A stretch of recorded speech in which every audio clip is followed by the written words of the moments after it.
American Comics. My universe begins from the inner world. Chapter 21. What day is it today? First Mystique, and now Wolverine. But why is Wolverine hunting Mystique? A question mark flashed in Lin's mind as he looked at the charging Wolverine, his gaze sweeping over Wolverine's claws. Adamantium claws, he didn't want to be touched by those things. However, with Wolverine's speed, it should be very difficult for him to be touched. A smile appeared on Lin's face. Be careful, he's very strong. Although Raven was shocked by the abilities Lin suddenly displayed, she still quickly reminded Lin. Lin smiled slightly. As Wolverine lunged at them, he had already vanished from his spot. The next instant, accompanied by a muffled groan of pain, Wolverine was sent flying back into the clinic. Lin looked at his torn pant leg, his expression a little surprised. Wolverine's speed was clearly much slower than his, but when he kicked Wolverine away, Wolverine had already swung his claws, as if he had sensed his attack in advance. That's what tore his pants. Beast's intuition. Although Wolverine didn't display this ability much of the time, he did have this ability, similar to a spider sense, it just wasn't as overpowered as spider sense. He needed to be careful not to mess up. A thought flashed through Lin's mind. He looked at Wolverine, who had already stood up, raised a hand to brush back his rain-soaked hair, and slowly walked into the clinic. Wolverine was hunched over, his claws extended at his sides, like a beast on the hunt. Come. Lin beckoned to Wolverine. Although he showed no expression, it was precisely because of this that he conveyed a strong sense of mockery and provocation. Ah! Wolverine roared like a beast, stomped hard on the ground, and charged at Lin again. The sharp adamantium claws cut through the darkness, sweeping towards Lin's neck. Just as the sharp blades were about to touch Lin's skin, Lin's body vanished from his spot, leaving the sharp claws to cut through empty air. The next instant, Lin appeared beside Wolverine. Before Wolverine could react, his hand was on Wolverine's head, pressing his opponent's head down with irresistible force, smashing it fiercely into the ground. Bang! Cracks appeared on the ground, and Wolverine's head became a bloody mess. Wolverine's mind went blank, but his powerful physical instincts drove him to swing his claws in a circle around his body. Lin retreated a step, calmly putting distance between himself and his opponent. His speed was too fast, not at all on the same level as Wolverine's, and this gave him a complete advantage when facing enemies slower than him. However, Lin remained vigilant when facing Wolverine. After all, Wolverine could make countless mistakes. The next instant, Wolverine pushed off the ground, pouncing fiercely at Lin. Lin's body flashed, disappearing from Wolverine's sight again. Before he could land, Lin appeared behind him and grabbed Wolverine's leg. Hey! Lin chuckled softly, then swung Wolverine, smashing him towards the ground on the other side. Wolverine's reaction was extremely fast. Almost the instant Lin grabbed his leg, he had already reacted accordingly. His sharp claws stabbed towards the ceiling, trying to slow his descent to the ground and create an opportunity for a counterattack. But he underestimated Lin's strength. The sharp claws left several cracks on the ceiling, but he was still smashed into the ground with almost no delay. But when Lin saw the damaged ceiling, his mouth twitched. He couldn't fight here, his clinic had just been renovated. A thought flashed through his mind. As Wolverine's body was about to hit the ground, he brought Wolverine back into the inner world. Bang! A loud thud. Wolverine crashed onto the soft grass. He was stunned. Wasn't it night just now? How did it become day? But Lin wouldn't give him a chance to think. Lin, as if swinging a hammer, kept smashing Wolverine into the ground. Wolverine roared, his voice growing weaker and weaker until he completely passed out. Lin casually threw Wolverine aside, looked at the deep pit smashed into the ground, and with a thought, the ground returned to its original state. He looked at the unconscious Wolverine, a thoughtful look in his eyes. When he brought Wolverine into the inner world, he clearly felt a sense of resistance. Forcibly bringing a living creature into the inner world, would it consume more energy and even result in failure depending on the opponent's strength? I need to pay attention to that point. Lin mused. Ultimately, the inner world was still too weak. He noticed Wolverine's body twitch, showing signs of waking up. This recovery speed is truly abnormal. Lin sighed, looking at Wolverine. He was identical to Old Man Logan in the storyline, but from his performance just now, his state was clearly a bit off. It's like he's being controlled by someone. Lin murmured, then picked Wolverine up again, and like planting rice, he inserted half of his body into the grass. This should keep him from waking up for a while, right? Lin brought Wolverine's separated legs together, and clapped his hands in satisfaction. He glanced at the lake of faith not far away. The lake formed by the power of faith was almost full, but the power of faith was still continuously pouring in. However, compared to 2 days ago, the speed at which the power of faith poured in had slowed down several times. This means the faith converted from the nuclear bomb incident is almost fully absorbed. Lin muttered, looking at the current inner world, and gently waved his hand. The next instant, the water in the lake of faith dropped a bit, and the space of the inner world expanded outwards by 5 meters, reaching a diameter of 160 meters. As the inner world expanded, its blessing to him increased a bit, but it was far less than he imagined. It only increased by about 1% in strength. Lin frowned, giving up on the idea of continuing to expand. The power of faith had many uses, and he couldn't use all of it to expand the inner world. Lin sighed, looked at Wolverine, took a step, and left the inner world. The next instant, Lin appeared inside the clinic. Ah! The suddenly appearing Lin, standing where Lin had vanished, startled Raven. And when she saw Lin clearly, she couldn't help but let out a long breath and asked worriedly, "Are you alright? Where's that beast?"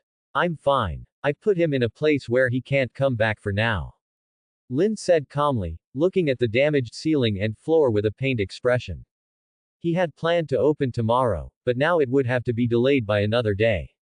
"Are you a mutant too?" Raven looked at Lin cautiously but expectantly. Lin looked at Raven, his eyes flickering. Whether he could gain his first believer depended on how he answered. "So," Lin mused, then said with a slight smile, "who I am isn't important. What's important is who you want to be. What kind of future do you want to have? The most perfect answer isn't to give the other person the solution, but for them to find it themselves after following their inner heart." As Lin asked his question, Raven opened her mouth, her mind completely blank. Her future. What kind of person did she want to be? No one had ever asked her such a question, and before today, she was still an experimental subject, praying every day to survive, yet also wishing she would die during the experiments. In fact, before today, she didn't even know what hope was. She stared blankly at Lin, then shook her head woodenly. "I don't know." Lin narrowed his eyes, a smile appearing on his face, and extended his hand to Raven. "Come, I'll take you somewhere." Raven didn't hesitate at all, immediately grasping Lin's hand. "So warm," she murmured, completely unable to resist the feeling. The next moment, her vision blurred, and she appeared in an unfamiliar place. Sunlight, grass. Raven's heart jumped, but she gripped Lin's hand even tighter. "Where is this place?" Lin smiled as he looked at Raven. "A new world." "A new world." Raven looked at the strange place, finding Lin's words somewhat difficult to comprehend. Lin released Raven's hand. "You can go and see for yourself." Although Raven was a bit puzzled, she still nodded. She walked past Wolverine, who was planted in the grass, and continued straight ahead. But not long after, she reached the end. The end. How could there be an end? Raven reached out and touched, feeling as if an invisible wall was blocking her way. A look of confusion appeared on her face, and she turned to walk in the opposite direction. A moment later, she was again blocked by an invisible wall. This is. A bold idea surfaced in Raven's mind. She quickly walked along the invisible wall, and when she spent some time returning to her starting point, she finally confirmed her thoughts. This world is small. This world was created by Lin. Lin quietly appeared behind Raven, smiling as he said, "That's right, just as you thought, this is a newly born new world." He patted the invisible wall, and a chaotic expanse appeared before Raven's eyes. After he completed the Lake of Faith, he hid the chaos beyond the inner world's boundary. Without his permission, no one could see the chaos beyond the inner world's boundary. Raven fearfully took a step back, but a pair of hands pressed onto her shoulders. "Don't be afraid, that is the future of this world," Lin said softly, and with a swipe of his hand along the edge of the inner world, the chaotic expanse disappeared again. Watching all this, Raven was silent for a moment, and when she turned to look at Lin, a glimmer of light seemed to appear in her eyes. "What are you going to do?" Her tone was somewhat eager, as if she longed for Lin's answer. A faint smile appeared on Lin's face, and he said softly, "How about turning this into a bigger world, where mutants can live freely?" The light in Raven's eyes suddenly filled them, and she seemed to be ignited, nodding firmly at Lin. "I'll help you." She didn't even consider whether Lin could do it, or if he was deceiving her. Lin chuckled softly, and said to Raven, "No, this is not just helping me, but helping the entire mutant community, and also helping yourself." Hearing this, Raven was stunned. "You're right." At this moment, she seemed to have found the meaning of life, and found a future worth fighting for. "What can I do?" Raven asked impatiently, eager to realize the beautiful future immediately. Lin smiled slightly, and said gently, "This newborn world needs believers, it needs the power of faith. As long as there is enough power of faith, this place will become a bigger world." Believers and the power of faith. Raven's eyes narrowed, and she looked at Lin in shock. "You, or a god?" "Perhaps." Lin's expression was somewhat mysterious, and to Raven, this vague answer was already a tacit admission. After all, only gods would need the power of faith, right? Raven looked at Lin, as if she saw light radiating from him, the light of hope that put her heart at ease. The one who saved her was Lin. The one who gave her hope was Lin. The one who found her purpose in life was also Lin. Lin gave her new life. Lin was her god. Raven looked at Lin with fervent eyes, and an extremely pure power of faith appeared in the inner world. Is this the power of faith from a believer? Completely different from ordinary power of faith. More advanced, purer, and endless. Lin was slightly stunned, and suddenly opened his hand. Raven's power of faith condensed in Lin's palm, and a golden crystal appeared in his palm. Lin looked at the golden crystal in his palm, a hint of surprise flashing in his eyes. He had not anticipated what was happening now. He tossed the golden crystal in his hand, then flicked it lightly with his finger, and the faith crystal transformed into a golden stream of light, flying towards the lake of faith. Plop! The faith crystal fell into the lake, sinking to the bottom like a seed. "Lin, what was that?" "Your power of faith, it's very brilliant." "My power of faith," Raven murmured, her eyes growing even more fervent, as if her entire being was ablaze. Lin looked at Raven like this, pinching his chin with a slight smile. Things were going much smoother than expected. Raven had indeed not disappointed him, and could even be said to have exceeded his hopes. Although for now there was only Raven as a believer, the importance of a perfect beginning for future development was self-evident. Lin led Raven back to the Lake of Faith, and after sitting on the grass, he softly asked, "Interested in telling me your story?" Raven fell silent for a moment, her eyes narrowed, a hint of fear appearing, yet she feigned calmness and said, "There's nothing to tell." But after several seconds of silence, she still told Lin what had happened to her. She awakened her mutant abilities at a very young age, and because of this, her parents treated her as a monster. Fortunately, with her abilities, she had no worries about food and drink. Even if her parents abandoned her, she lived quite comfortably.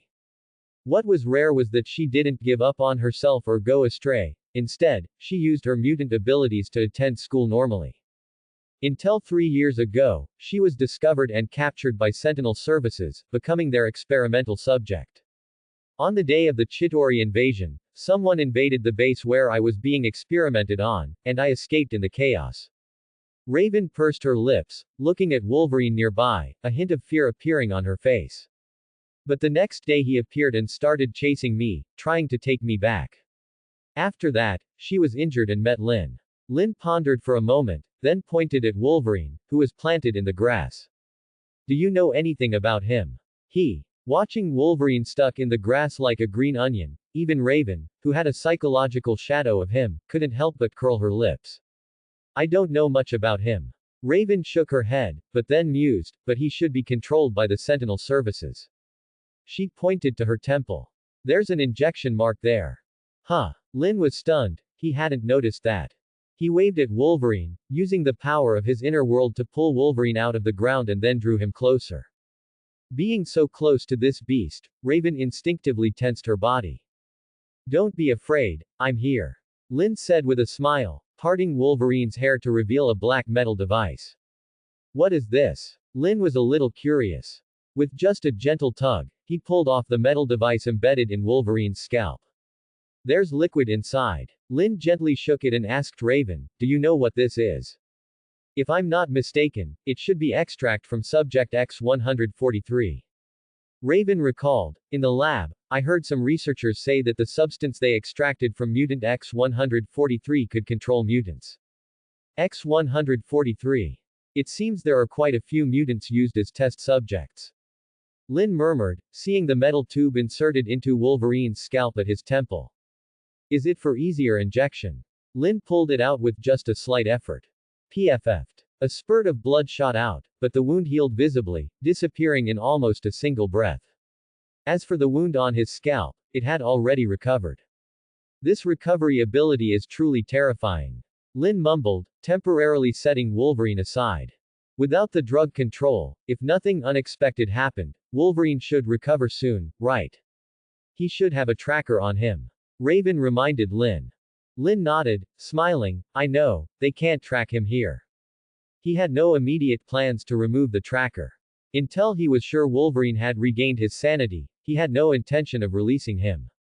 Alright, now it's your turn. Lin waved his hand, and Wolverine was pulled away by an invisible force. My turn. What do you mean? Raven looked at Lin, puzzled. Lin smiled faintly, becoming my believer naturally has its benefits. I'm not doing it for benefits. I know. Lin's eyes seemed to shimmer with stars. He gently placed a finger on Raven's forehead and slowly said, this is my reward to you, so you can better develop believers for the sanctuary. Lin had temporarily named his inner world, and sanctuary, paired with saint, couldn't be more fitting. Sanctuary. Is this world called sanctuary? Raven's eyes lit up. She nodded at Lin, beginning to anticipate this divine grace. Are you ready? The power from the sanctuary. As Lin spoke, the stars in his eyes seemed to ignite, and a cosmos seed, condensed from the power of faith, fell into Raven's glabella. Raven's consciousness appeared in darkness. Just as she was puzzled, the darkness suddenly began to shimmer. Those were stars, a galaxy, the universe, infinite power.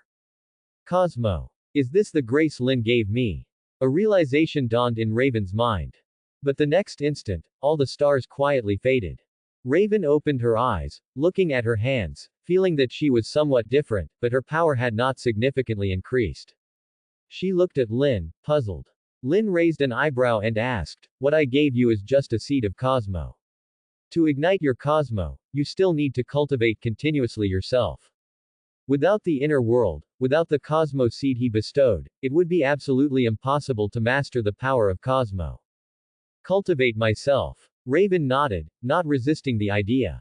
Only through effort would there be reward. This was a truth she had known since she began her wandering. Cultivating Cosmo is a long process. Only by refining oneself to the limit and breaking through that limit can one sense and ignite their own Cosmo. Lin said calmly, a smile flashing in his eyes. The limit here does not refer to the human limit in this world, but the limit of a warrior who possesses a Cosmo seed and can awaken their Cosmo. The two are fundamentally different. Speaking of levels, a hint of helplessness flashed in Lin's eyes. The inner world's current level was too low, and the realm of Cosmo was limited by the inner world. And the ultimate state of the fifth sense was the highest realm the inner world could currently bear. However, reaching this level already allowed one to sense and ignite their Cosmo, putting them on the verge of breaking through to the sixth sense. As long as the inner world's level increased, one could immediately break through to the sixth sense. And as the lord of the inner world, Lin's Cosmo would increase with the inner world's level, always remaining at the highest realm the inner world could bear. However, Lin could also receive the inner world's blessings. Raven pursed her lips and promised Lin, I will cultivate diligently. Lin shook his head and winked at Raven. No hurry, I haven't given you a gift yet. As his first believer, without enough power, carrying out the task of developing believers would be like giving a gun but no bullets. That wouldn't do. A gift. Isn't the Cosmo Seed one? Raven looked at Lin, puzzled. That was the reward from the Lord of the Sanctuary, now this is a gift from Lin. Lin casually found an excuse. As the Lord of the Sanctuary, he couldn't just hand out big gift packages for no reason, could he? Even a system had to complete tasks before giving rewards to its host, right? But Raven gazed steadily at Lin, a ripple of emotion in her eyes. A gift from Lin. Are you ready to experience the exhilaration of power soaring? Lin said calmly, and without waiting for Raven's response, he began to use the power of faith to enhance Raven's strength. As the power of faith was continuously consumed, Raven began to constantly break through her current limits. Once, twice, thrice, each breakthrough caused her body, mind, and senses to leap forward. Raven's expression also changed from initial disbelief to enjoyment. A moment later, Lin stopped. Seeing Raven's face filled with infatuation, he raised an eyebrow. If the fifth sense were divided into 5 levels, basic, intermediate, advanced, perfect, and critical, Raven had already reached the advanced stage in just half an hour. And this only consumed a small amount of the power of faith. Perhaps about 1% of the Lake of Faith's water. Lin sensed it and nodded with satisfaction. If the power of faith is only used to enhance the cosmos of believers, it still feels quite durable. A thought flashed through Lin's mind as he looked at the Lake of Faith beside him. He found that the faith crystal he had thrown into the Lake of Faith, which had sunk to the bottom, actually embedded itself in the mud like a seed. As the pure power of faith from the believers continuously poured in, the crystal seemed to sprout.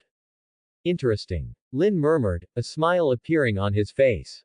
The moment he threw it, he had only thought that the faith crystal was like a seed, and he hadn't expected his inner world to actually bring his idea to fruition. How do you feel? Seeing Raven awaken, Lin asked with a smile. Raven looked down at her hands, then up at Lin, and tilted her head, saying, I feel like I could punch my old self to death. This exaggerated change even made her feel like she was hallucinating. If she had such exaggerated strength before, she would have been the one chasing and pummeling that beast. Let me help you get familiar with it. Lin said to Raven with a smile, and after standing up from the grass, he waved to Raven. Raven licked her lips, somewhat eager to try, and said to Lin, then here I come. All right. Lin appeared very calm. It was just the advanced stage of the fifth sense, after all. A flicker of excitement passed through Raven's amber eyes. The next instant, as her power erupted, a shallow pit appeared in the grass beneath her feet, and she charged towards Lin like a blue phantom. She was very fast. But for Lin, it was still not enough to be impressive. Lin raised his hand to catch Raven's fist. Raven felt the impact feedback from her fist, and a smile involuntarily appeared on her face. The next second, she threw her fist at Lin again, and because of her speed, it was as if a blue blur of fists enveloped Lin.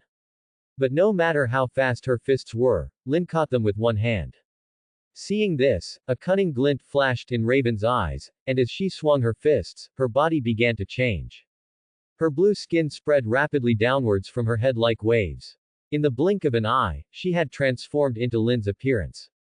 Lin was slightly stunned. Just as Raven's fist was about to land on his face, Raven felt an impact heading straight for her face, and accompanied by a sharp pain in her forehead, she flew out. Raven slid across the grass for more than 10 meters, leaving a gully. She touched her forehead and looked at Lin in surprise. Seeing Lin slowly withdraw his finger, she couldn't help but say, you'd even hit yourself. Precisely because it was himself, he was even more willing to strike. Lin muttered to himself and began to ponder with his arms crossed. That was so fast. Raven looked at the silent Lin in shock. Did he just flick her forehead? If it had been a punch, her head might have been shattered, right? A terrifying thought flashed through Raven's mind. It's not bad, but there's still some lack of combat experience. Lin pondered for a few seconds, then calmly gave an evaluation, and at the same time gained a clearer understanding of the combat power of the advanced fifth sense state. Although he was still a long way from breaking the sound barrier, he had a speed of 40 to 50 meters per second, and his strength had greatly improved, allowing him to easily lift several tons of heavy objects.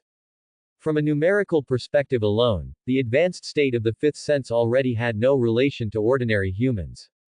And Lin could create dozens of such powerful warriors in a short amount of time, if he wished. Dozens. Lin's expression was startled. So, he actually already possessed a very strong power. Lin's expression was a bit strange, but then a smile appeared on his face. I will work hard. Raven replied seriously, and said to Lin, what do I need to do next? Spend some time getting familiar with your power, and then. Lin paused, his expression becoming serious. Absorb believers and make the sanctuary stronger. This was the lifelong mission of her, this believer. I understand. Raven nodded, feeling full of energy, wishing she could immediately turn everyone into Lin's believers. Seeing Raven's state, Lin pondered for a moment, then suddenly said, during these few days of familiarizing yourself with your power, you also need to help out at the clinic. He needed Raven to calm down first. This current state, as if she had been injected with stimulants, was not a good thing.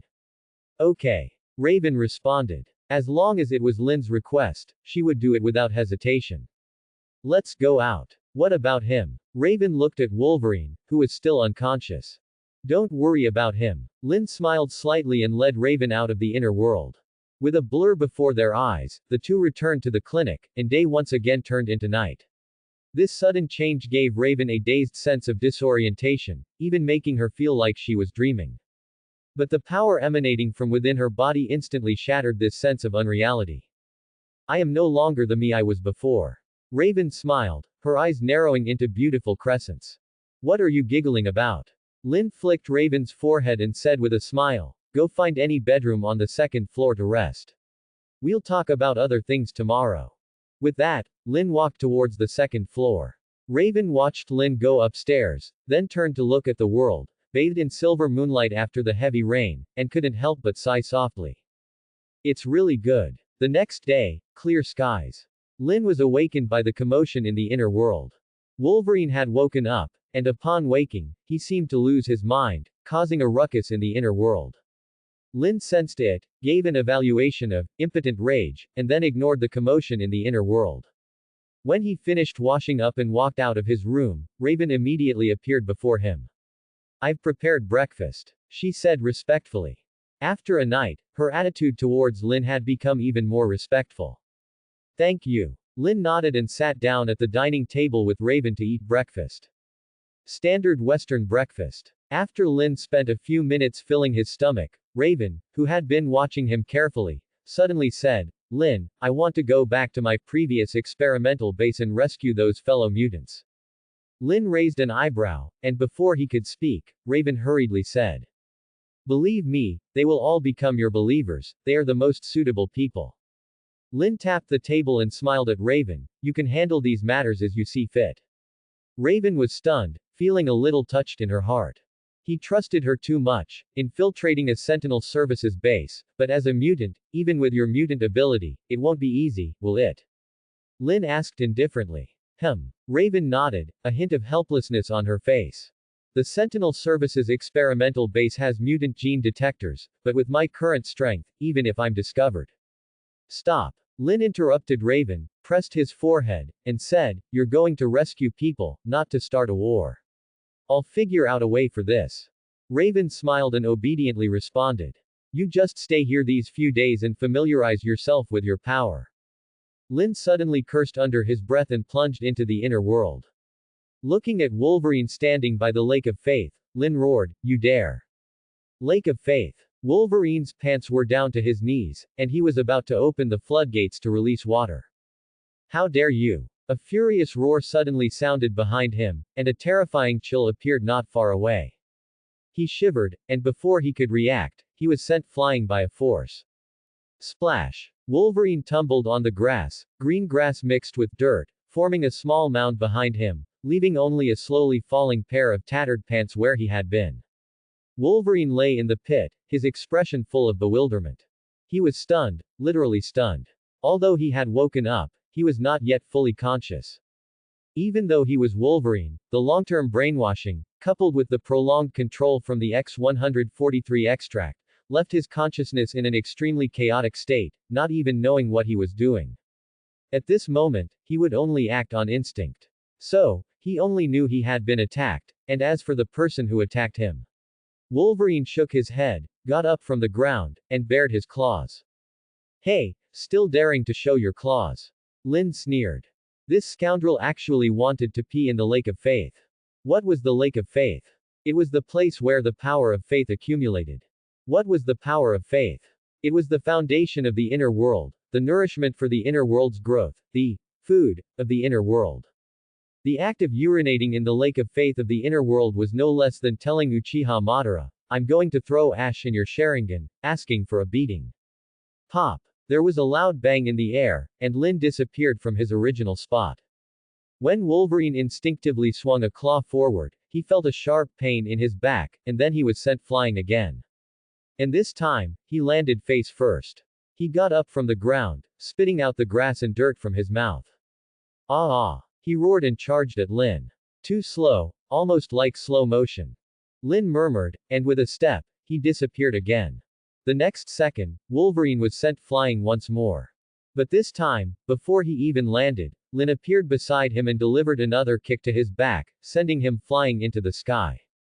Ah ah! Wolverine raged ineffectually, and when he flew to his highest point, his body paused slightly before immediately plummeting downwards.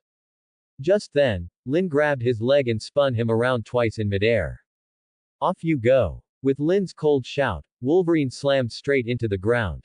Boom! Accompanied by the tremor of the ground, Wolverine was embedded in the ground again. Lin descended from midair, snorted lightly at Wolverine, whose legs were splayed apart. After pulling the unconscious Wolverine out of the dirt, he beckoned to the tattered pants not far away and covered Wolverine with them. He glanced at the Lake of Faith, and after consuming some of the power of faith, he turned it into an area that only he could enter. Still in a state of confused consciousness, Lin recalled Wolverine's previous performance and frowned. Although with Wolverine's powerful regenerative abilities, he should be able to regain consciousness, the time it would take for his mental recovery was uncertain, and even if he did recover, there might be issues like memory loss.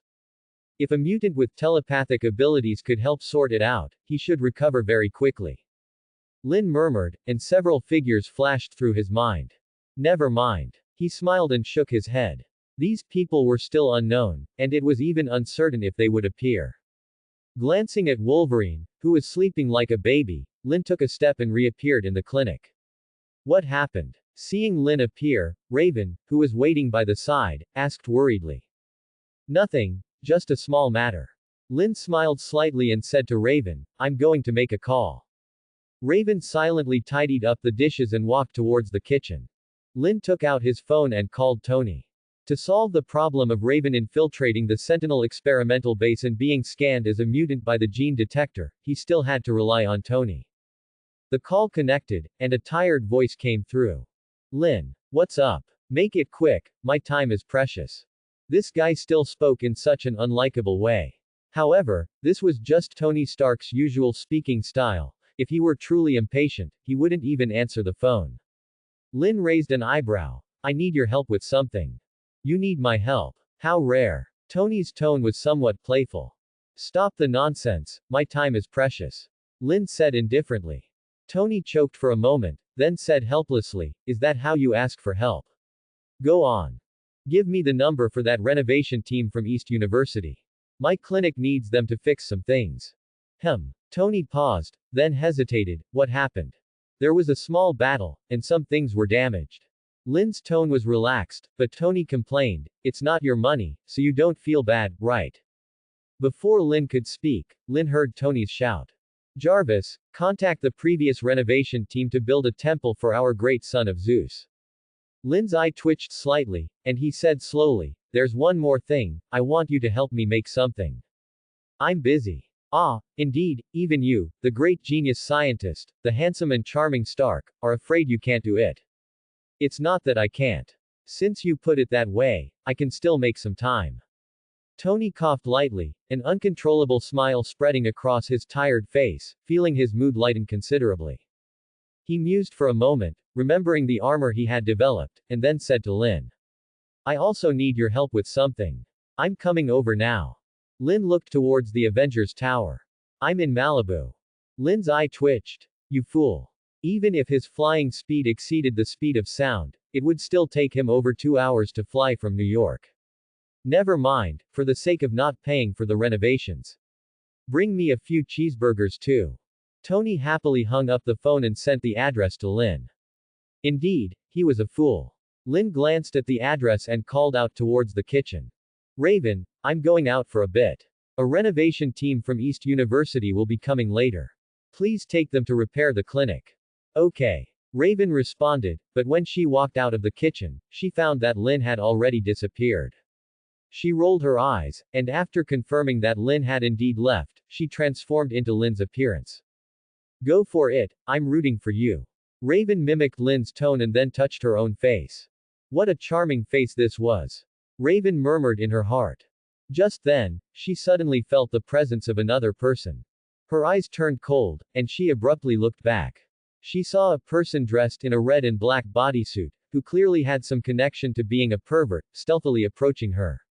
You found me again, Lin, my baby. Deadpool had his hands behind his back, looking awkwardly embarrassed. What? Lin, my baby. Baby. Lin, baby. Raven's expression was blank, but inside, her heart was like a calm lake hit by a nuclear bomb. What is the relationship between this person, this pervert and Lin? Why call Lin, baby? What should I do? Who can teach me? A series of question marks flashed through Raven's mind. Huh. Deadpool looked at Lin, tilted his head, and squinted playfully, saying, You're a bit strange today, aren't you? A bit strange. Am I acting too stiff?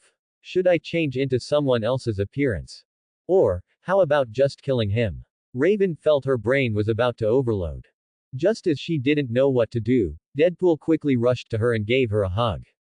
Lin, my baby. I've missed you so much. Raven's body was a bit stiff. She really didn't know what to do. Could this human-like pervert really have some unexplainable relationship with Lin? Although the probability was small, it wasn't zero, right? So, just deal with it for now. A thought flashed through Raven's mind, but then she saw Deadpool suddenly lean close to her neck and take a deep breath. Oh, Lin, baby, you smell so good today. Raven's eyelid twitched, but she still forced herself to remain calm. Because she truly didn't know how to handle it. And the next second, when Deadpool's hands slapped her butt, her eyes turned cold, and she slapped Deadpool's face, pushing him away. It's over. I did it subconsciously. If the other party's relationship with Lin was really, that's the feeling. Blood seeped from Deadpool's mask, but he chuckled and climbed up from the ground. His intoxicated tone sent a shiver down Raven's spine. I thought you had become gentle today.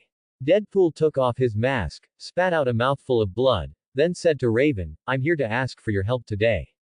Raven looked at Deadpool's terrifying face, but surprisingly, her heart didn't fluctuate much. Help? She asked in Lin's tone, raising an eyebrow slightly. Tell me. Judging by the other party's tone, he was clearly very familiar with Lin. As for their relationship, it shouldn't be that kind of relationship, right? Raven had a rough idea, and playing Lin became even more effortless for her. A big business deal. Deadpool dramatically stretched his arms out to gesticulate. Raven narrowed her eyes. Continue.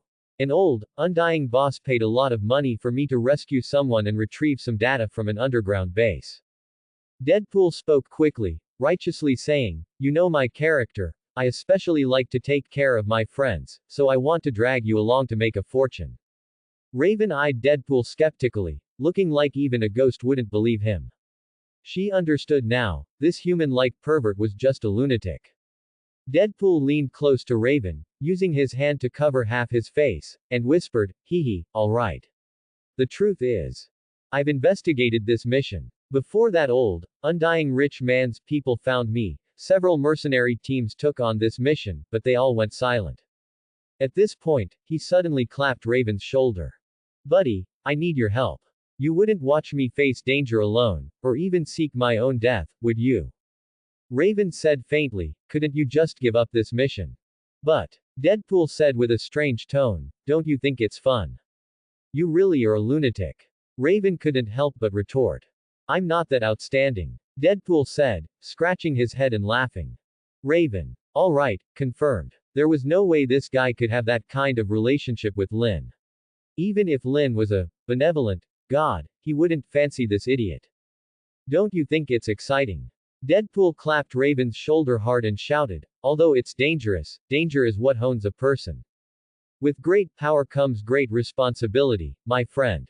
Hone. Raven's heart stirred. She indeed needed to familiarize herself with her current power and gain more combat experience. So, she remained silent for a few seconds, then nodded to Deadpool.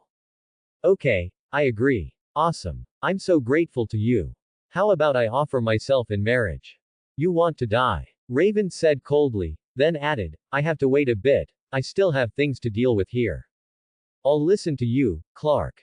Moments later, a construction team from the East University excitedly rushed into the clinic. After Raven showed them the areas to be repaired and asked them to fix them as quickly as possible, the renovation team, as if by magic, produced various tools. In just 2 hours, they had completely repaired all the damaged areas. Fast. Very fast. The entire repair process was very pleasing to the eye. But they had to be fast, because the big boss had offered them 5 times the usual price. I like these efficient guys. Deadpool praised loudly. The next second, he turned to Raven and asked, shall we leave? Raven nodded, her heart also beginning to feel excited about this special mission. Let's go. My driver is already here. Deadpool said happily. After leaving the clinic with Raven, they got into a yellow taxi and headed for the mission location. Meanwhile, Lin had already flown to Los Angeles. He flew in midair, opened his phone, found the highest rated burger joint on a food website, bought 10 cheeseburgers for the easiest to feed billionaire, and also bought 2 cups of coffee before flying towards Malibu Beach. Soon, he arrived above Tony's sea view villa. Lin looked at the villa below, a mischievous smile appearing on his face. He descended rapidly from high altitude, like a falling meteor. Mr. Stark, an unidentified object is detected falling rapidly.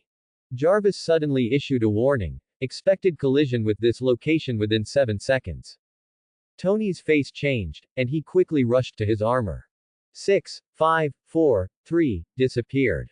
Jarvis seemed to get stuck. What? Mr. Stark, the object suddenly disappeared. Suddenly disappeared. Isn't that just like the nuclear bomb in New York back then? Tony's eyelid twitched, and he calculated the time. Playing this kind of prank, it must be that boring fool, Lin. He walked out of the laboratory with a speechless expression. Lin, stop playing. I'm starving. Tony complained softly, but only an echo responded to him. A question mark appeared on his face. But at this moment, Lin had already slipped into the inner world. Because the originally unconscious Wolverine had woken up again.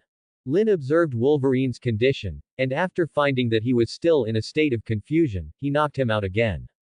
With this recovery speed, he should recover within a few days of being unconscious. After Lin made an assessment, he left the inner world, then saw Tony standing in the villa's yard, waving at him. Coming. Immature. Immature. You think that can scare me? Tony grumbled at Lin while devouring the hamburger Lin brought. Lin shrugged innocently. I was just flying normally, why would I want to scare you? Tony glanced at Lin, wiped the cheese from the corner of his mouth, and called out, Jarvis. The next moment, Tony's phone, placed on the table, projected a light screen. Mr. Crit paused for 7.3 seconds above your house, then initiated a supersonic attack downwards. However, based on his act of bringing you a hamburger and your friendship with him, the probability of him playfully scaring you is 98%. Jarvis spoke while demonstrating a model on the light screen. Lin quietly said, is that really necessary? Tony picked up another cheeseburger, took a bite, and grinned at Lin. Of course, it's necessary. He didn't want to step out in his Iron Man suit only to see Lin watching him mockingly with his arms crossed, saying, hey, Tony, wearing the Iron Man suit to greet me. Isn't that a bit much? Just then, Jarvis suddenly said, Sir, it has been confirmed that you are not in danger. Should I cancel the deployment mission and put the activated Iron Man suit into sleep mode? Lin's eyebrow twitched slightly as he looked at the stiff-faced Tony and teased, the Iron Man suit was activated. You were planning to wear it to greet me. I knew it. Tony rubbed his face in exasperation. Gentlemen, according to data, this kind of behavior and psychology in you is most common in children aged 3 to 7. You. Jarvis, that's enough. Tony's mouth twitched as he dismissed the light screen. Tony, I think Jarvis needs a thorough inspection. I think so too. The two exchanged a look, reaching a consensus. A few minutes later, Tony wiped his mouth and let out a satisfied sigh. I'm full. He had eaten 3 hamburgers in a row and finally felt satisfied. Lin silently packed up the remaining hamburgers and said to Tony, now that you're full, it's time to get to work. Tony rolled his eyes and couldn't help but grumble, you're exploiting labor. You, a capitalist, have no right to say that to me. Lin waved his hand dismissively and stated bluntly, do you know about mutant gene scanning devices?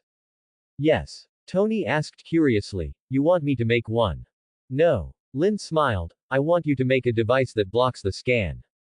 Huh. Tony paused, then simply asked, you're not going to do anything, are you? Saving people shouldn't be a bad thing, right? Lin said, stroking his chin. Then it's fine. Tony nodded, thought for a few seconds, and murmured, although I haven't made that thing, I know the principle of mutant detectors. If I reverse engineer it, it shouldn't be too difficult. Give me some time, I should have results by tonight. Hearing this, Lin raised an eyebrow. This is stark. Just knowing the basic principle, he can create the corresponding item. Is this professionalism? Lin looked at Tony with admiration, giving him plenty of emotional validation. Don't look at me like that, it's nothing to me. Tony proudly raised the corner of his mouth, stood up, and patted Lin's shoulder. Follow me, it's time for you to work, Mr. Workhorse. Lin smiled and shook his head, all right, comrade capitalist.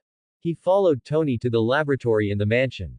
Although the laboratory was underground, its area was not small. In addition to the workshop where Tony usually made various things, there was also a warehouse for various material samples and a wardrobe for storing the Iron Man suits. Tony snapped his fingers, and several glass cabinets slowly rose from underground. These are all my Iron Man suits, except for Mark I and Mark II. Tony showcased his proud inventions to Lin. Lin quickly scanned them, they were indeed all the previous suits, each with its own story. Looking at these suits, a nostalgic expression involuntarily appeared on Lin's face. Aren't they captivating? Tony had a smile on his lips. No man could resist the charm of the Iron Man suit. He pointed to Mark 8 and Mark 9, newly manufactured after the Battle of New York, and said to Lin, these two suits are models I made to alleviate anxiety. Lin turned to examine Tony, frowning, is the situation still that serious? Tony paused. He had originally thought Lin would marvel at his suits, but he didn't expect him to consider his condition first. Tony felt a warmth in his heart, and his tone became uncharacteristically gentle. It's gotten a bit better. Seeing Lin looking at him with suspicion, he said somewhat impatiently, all right, pal. I'm Tony Stark, I can handle it. If you need help, call me anytime. Lin instructed. Uh-huh. Tony mumbled a response, then immediately changed the subject. Lin, let's get to work. Lin asked curiously, what do you need me to do? Tony smiled, somewhat excitedly, fight me, help me collect supersonic combat data, and establish a supersonic combat template. His Iron Man suit could perform supersonic flight, which meant he already had the basis for supersonic combat. However, due to his neural reaction issues, he couldn't fully utilize the suit's performance. But if this combat template was successfully established, when dealing with some tricky enemies, he would only need to hand over combat authority to Jarvis, and the suit's performance could be perfectly utilized. Lin looked at Tony in confusion, you should be able to establish a combat template through simulation, right? It is possible to simulate by accelerating a normal combat template to supersonic speeds, but such a combat template, based on normal combat simulation, is just a useless piece of crap. Tony's expression was very serious. You wouldn't think that simulating a bicycle accelerating to supersonic speeds would yield the same research data as a supersonic fighter jet, would you? Lin couldn't help but chuckle, that's a very apt description. Then let's begin. Tony excitedly snapped his fingers and called out, Jarvis. Experiment start, make sure to record everything. As he spoke, the Iron Man suit, which had been in the wardrobe, flew out. Lin's eyebrow twitched slightly. Interesting. Meanwhile, Lin, after some minor setbacks with Deadpool, finally arrived at the rendezvous point, boarded the private jet provided by their boss, and flew towards the mission location. Are there others? Looking at the dozens of mercenaries on the plane, Raven's intuition told her that this mission would be very troublesome. Extremely troublesome. It feels like, I've been screwed over by this guy. On the luxurious private jet, Raven sipped red wine. The mysterious rich man treated these mercenaries very well. Not only were there several beautiful flight attendants serving them, but he also prepared fine wine and delicious food. If she hadn't known in advance that they were going to perform a dangerous mission, it would have seemed more like a trip. But, they were just a group of mercenaries working for money. Did they really need such good treatment? Raven had some doubts and began to size up the others in the plane. There were 47 mercenaries on the plane, all experienced warriors, and their equipment was excellent, enough to fight a small-scale war. And besides her and the pervert beside her, there should be many mutants among these mercenaries. When she realized this, her heart involuntarily tightened. Your mission this time, where are your people? Raven spoke halfway, but suddenly realized that Deadpool beside her had disappeared at some point. She turned her head to look, only to see Deadpool, like a flea, fairly harassing everyone. Don't get into trouble. If you do, don't drag me into it, Raven muttered to herself, then stopped paying attention to Deadpool. A few minutes later, as she finished a glass of red wine, she saw Deadpool skipping towards her. Raven breathed a sigh of relief. Thankfully, he hadn't caused any trouble. Hey, Lynn, baby, let me introduce you to my new friend. Deadpool's hand seemed to be hanging in the air as he introduced him to Raven. Although Raven couldn't see the friend Deadpool was talking about, the sharp perception brought by her Cosmo told her that there was indeed someone beside Deadpool. A mutant. Raven raised an eyebrow and asked. Deadpool nodded happily. He's very powerful, called Vanishing Man. Deadpool patted the other person's chest as he introduced him. Raven felt something reach out to her. She paused slightly and tentatively extended her hand. When she grasped the other person's hand, she could clearly feel his excitement. Hello. Raven greeted him kindly. There was no response, only the other person's hand shaking more violently. He's mute, and he can't control his ability after it awakened. Deadpool explained, patting the other person's chest, but then suddenly withdrew his hand and quickly apologized. Oh, sorry, buddy, I hit your sensitive spot. Raven. What kind of bizarre ability is this? A look of speechlessness flashed in her eyes, while Deadpool pointed to two men sitting not far away and said, those two are Vanishing Man's teammates, Mr. Hedgehog and Overweight. Hearing Deadpool introduce them, the two mutants nodded coolly at Raven. She felt like these two were very strong. A thought flashed through Raven's mind. But the next second, her expression froze. Because the two men showed her their abilities. The Asian man named Mr. Hedgehog lifted his chin, and all the hair on his body instantly became as hard as quills. And the fat man called Overweight, like a deflating balloon, instantly became thin, then returned to his fat man appearance. Raven turned her head expressionlessly. No more. Is there anything more absurd? What are these things? She had only said hello, yet why did she feel like she had become cheap? And, are these three going to their deaths? Raven complained wildly in her heart, even unable to help but say to Deadpool, you should join them. At least that way, this group would become both weak and perverted. No. You can't abandon me. Deadpool shouted, kicked Vanishing Man beside him, then obediently sat beside Raven, resting his chin on his hands, constantly winking at Raven. Raven's mouth twitched, and she continued to size up the other mercenaries, but then Deadpool suddenly leaned close to her ear and spoke in a low, gurgling voice. The two men and one woman in the left corner are also mutants, they are a team. Their nicknames are Banshee, Riptide, and Angel. Raven was a little surprised, she didn't expect Deadpool to have actually gathered a lot of intelligence. Deadpool continued, there's also a three-person team in the middle on the right, they are also mutants, nicknamed Zero, Ruchu, and Ghost. Raven nodded, then suddenly said, do you have phlegm in your throat? Nasty. Deadpool leaned on Raven's shoulder, lightly punching her chest with his fist. Get lost. Raven pushed Deadpool away with a slap. Just then, an announcement sounded on the plane. Mercenaries, we have now arrived over the target area. Parachutes are under your seats. Please exit the cabin within 3 minutes. Upon hearing this, the mercenaries immediately took action, but Banshee and her two teammates walked directly to the cabin door. When your mission is complete, simply use the communicators we have provided you, and we will come to pick you up. We wish you all the best. The moment the broadcast stopped, the plane's cabin door opened, and Banshee and her two teammates, standing at the door, jumped out without parachutes. Disgusting mutants, they shouldn't even be alive in this world. Raven heard a whispered curse, turned to look at the bald mercenary who had made the sound, and her eyes slightly chilled. Deadpool tilted his head, noticed Raven's expression, and then unhesitatingly pulled out his gun and aimed it at the bald man. Hey! You want to? Bang! With the gunshot, the bald man's head instantly exploded. Let's go, let's go. Deadpool shouted loudly, grabbing Raven's hand and leaping from the plane. Kill them. They killed Diesel. They killed our families.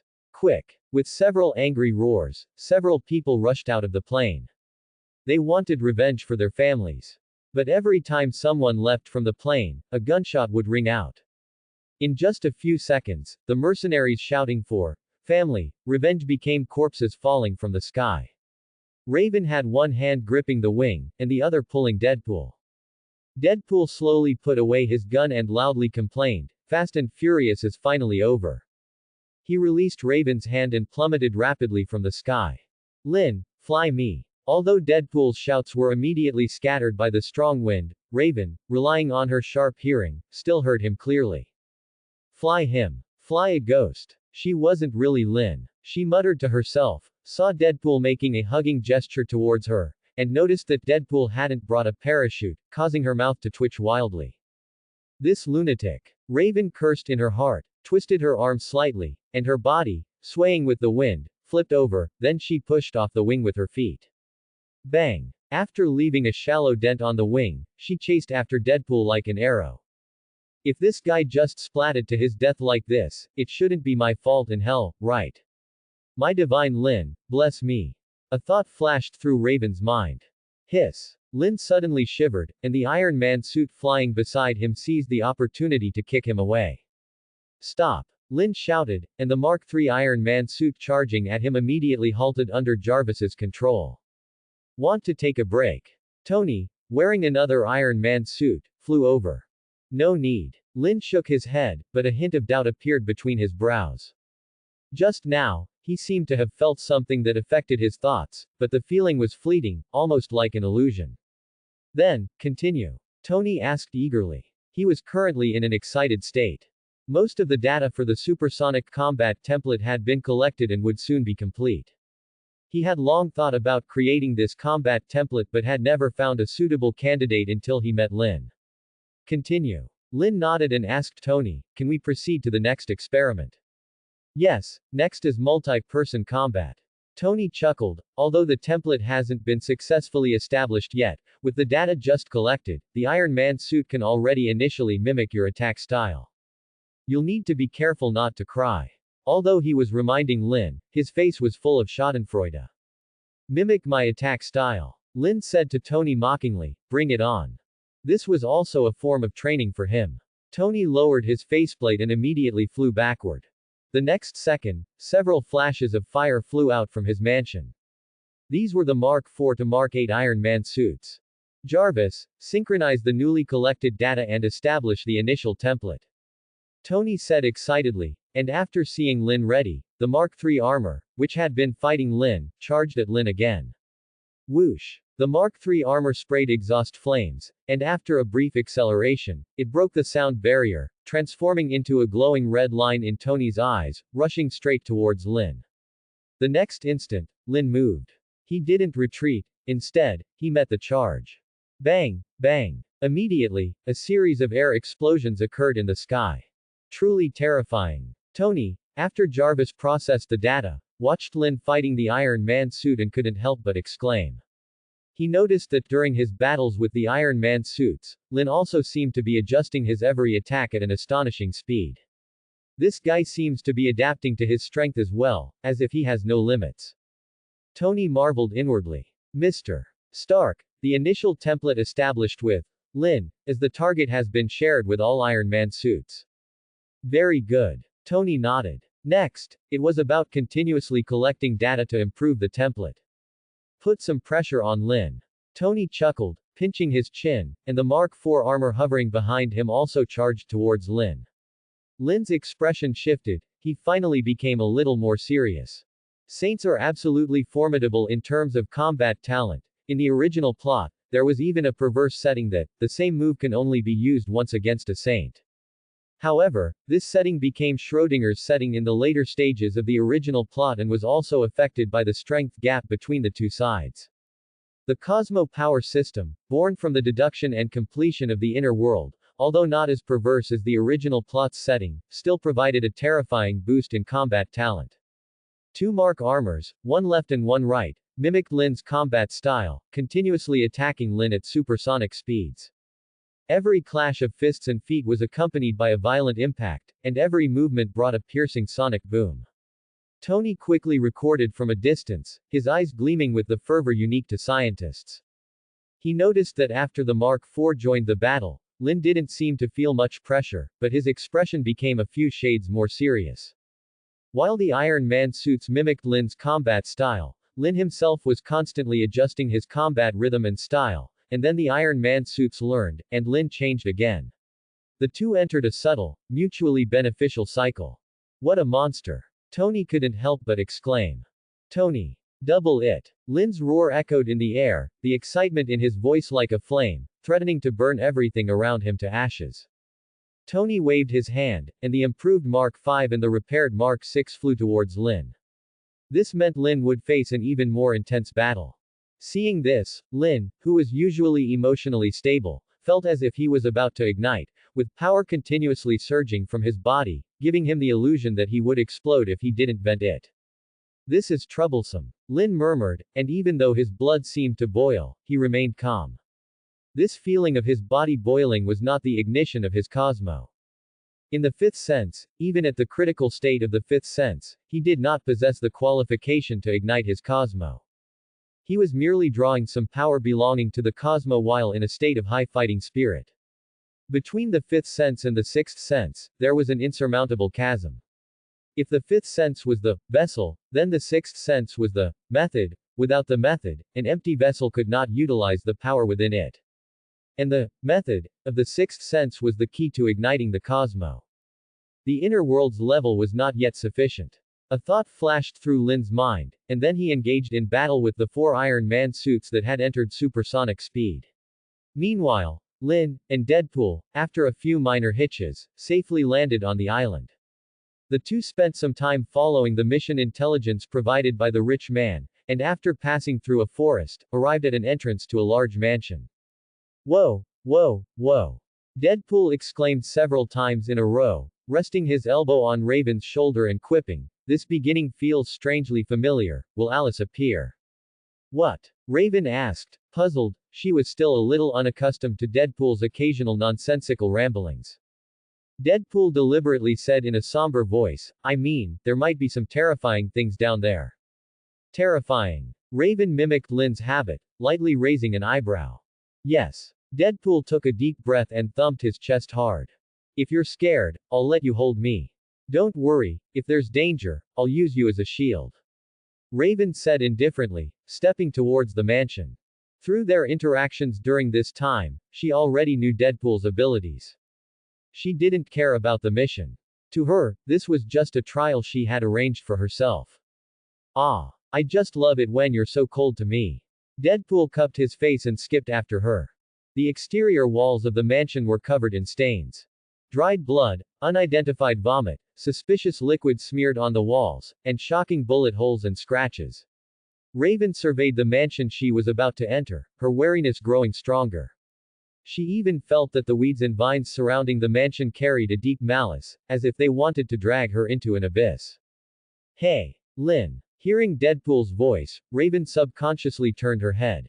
Click. Deadpool took a selfie of the two of them with his phone.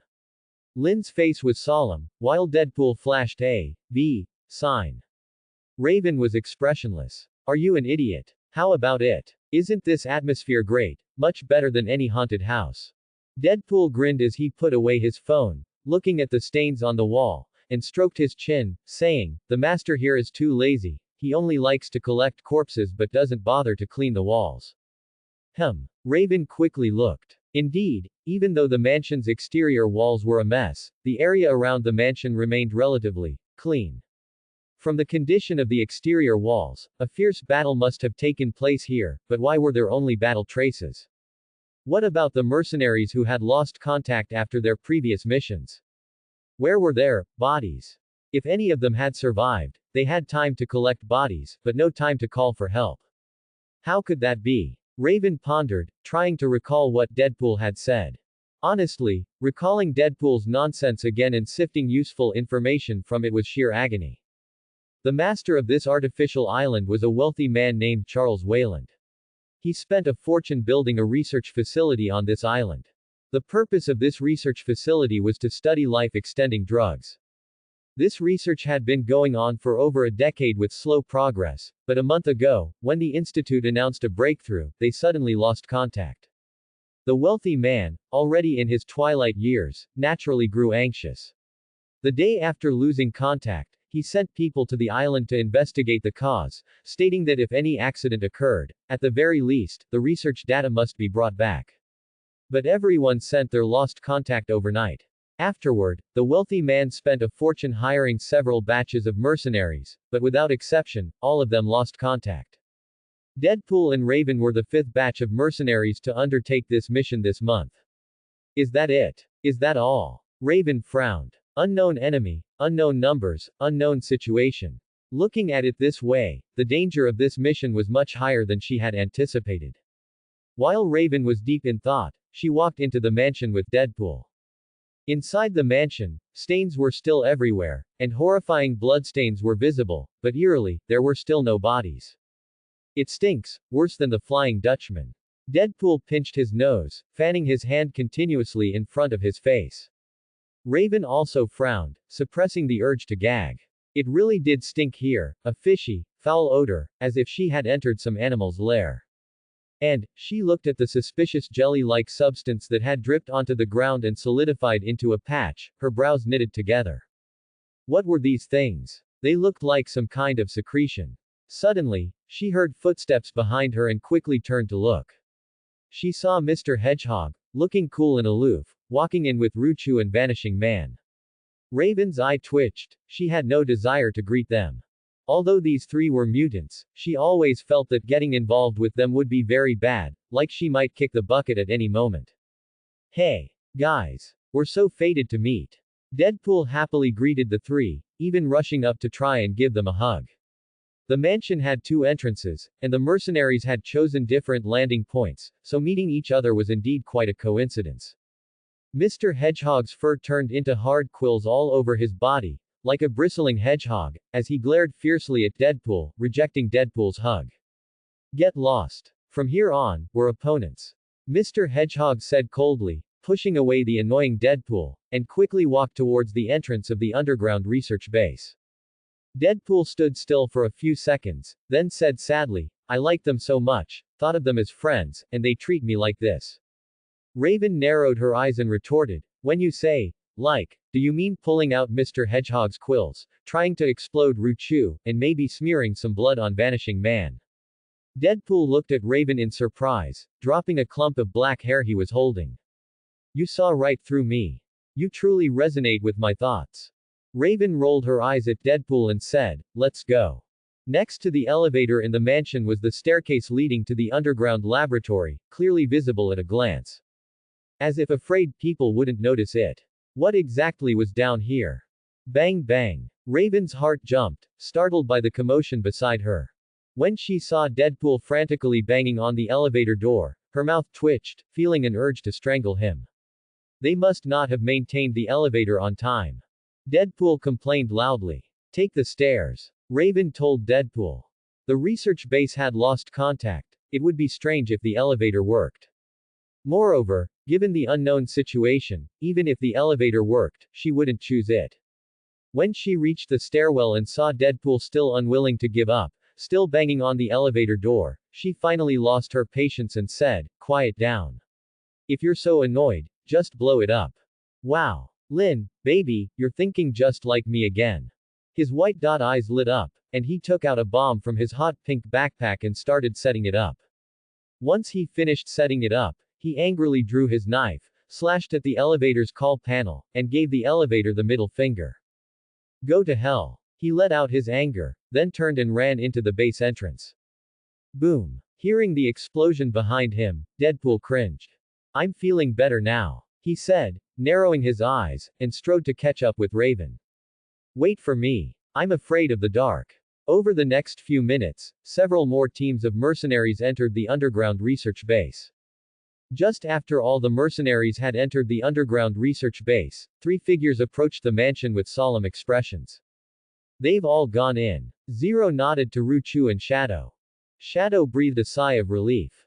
Their first phase of the mission was complete. Shadow pressed the brim of his hat and sighed. The quality of the mercenaries this time is really good.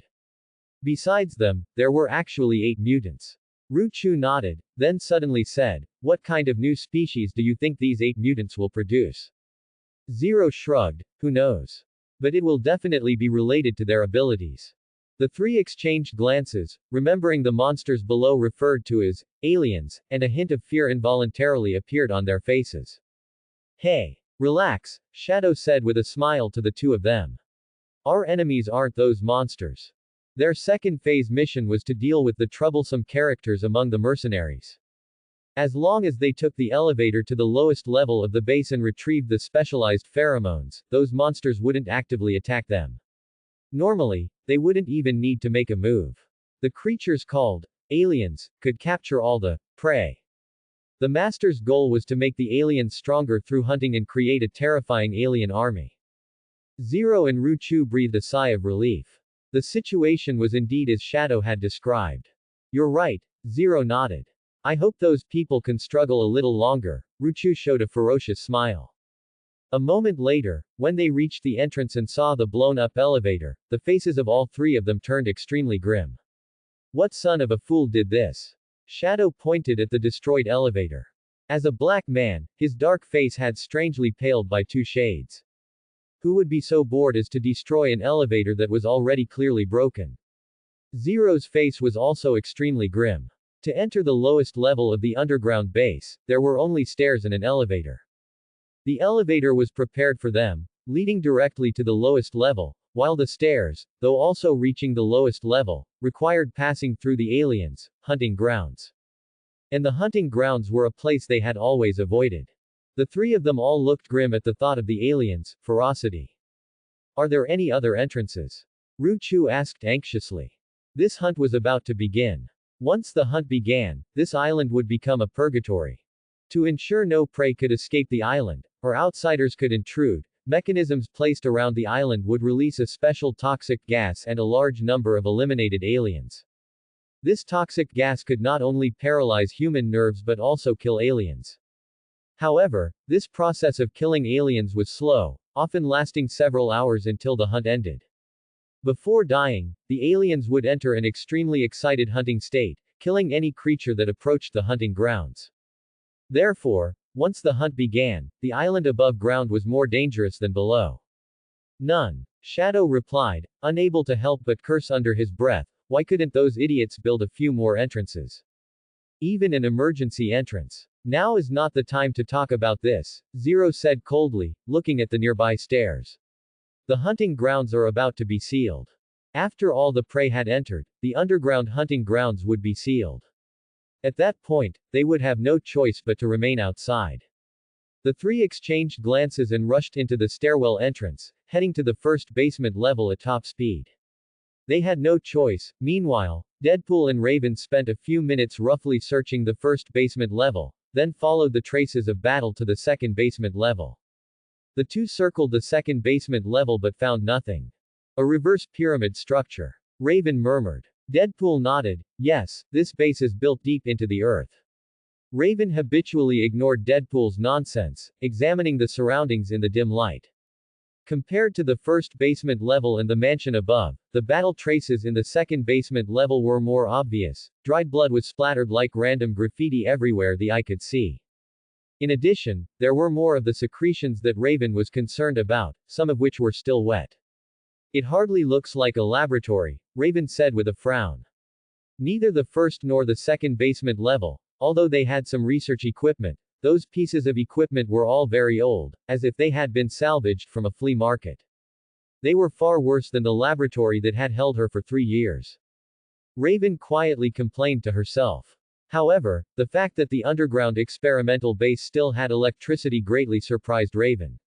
Had the power supply not been destroyed? Deadpool gently nudged Raven's arm and whispered, I feel like we've inserted ourselves into some creature's cave. That's you. Don't include me. Raven said with a speechless expression. And, this should be called an intrusion. No sooner had she spoken than a burst of dense gunfire suddenly erupted on the second basement level.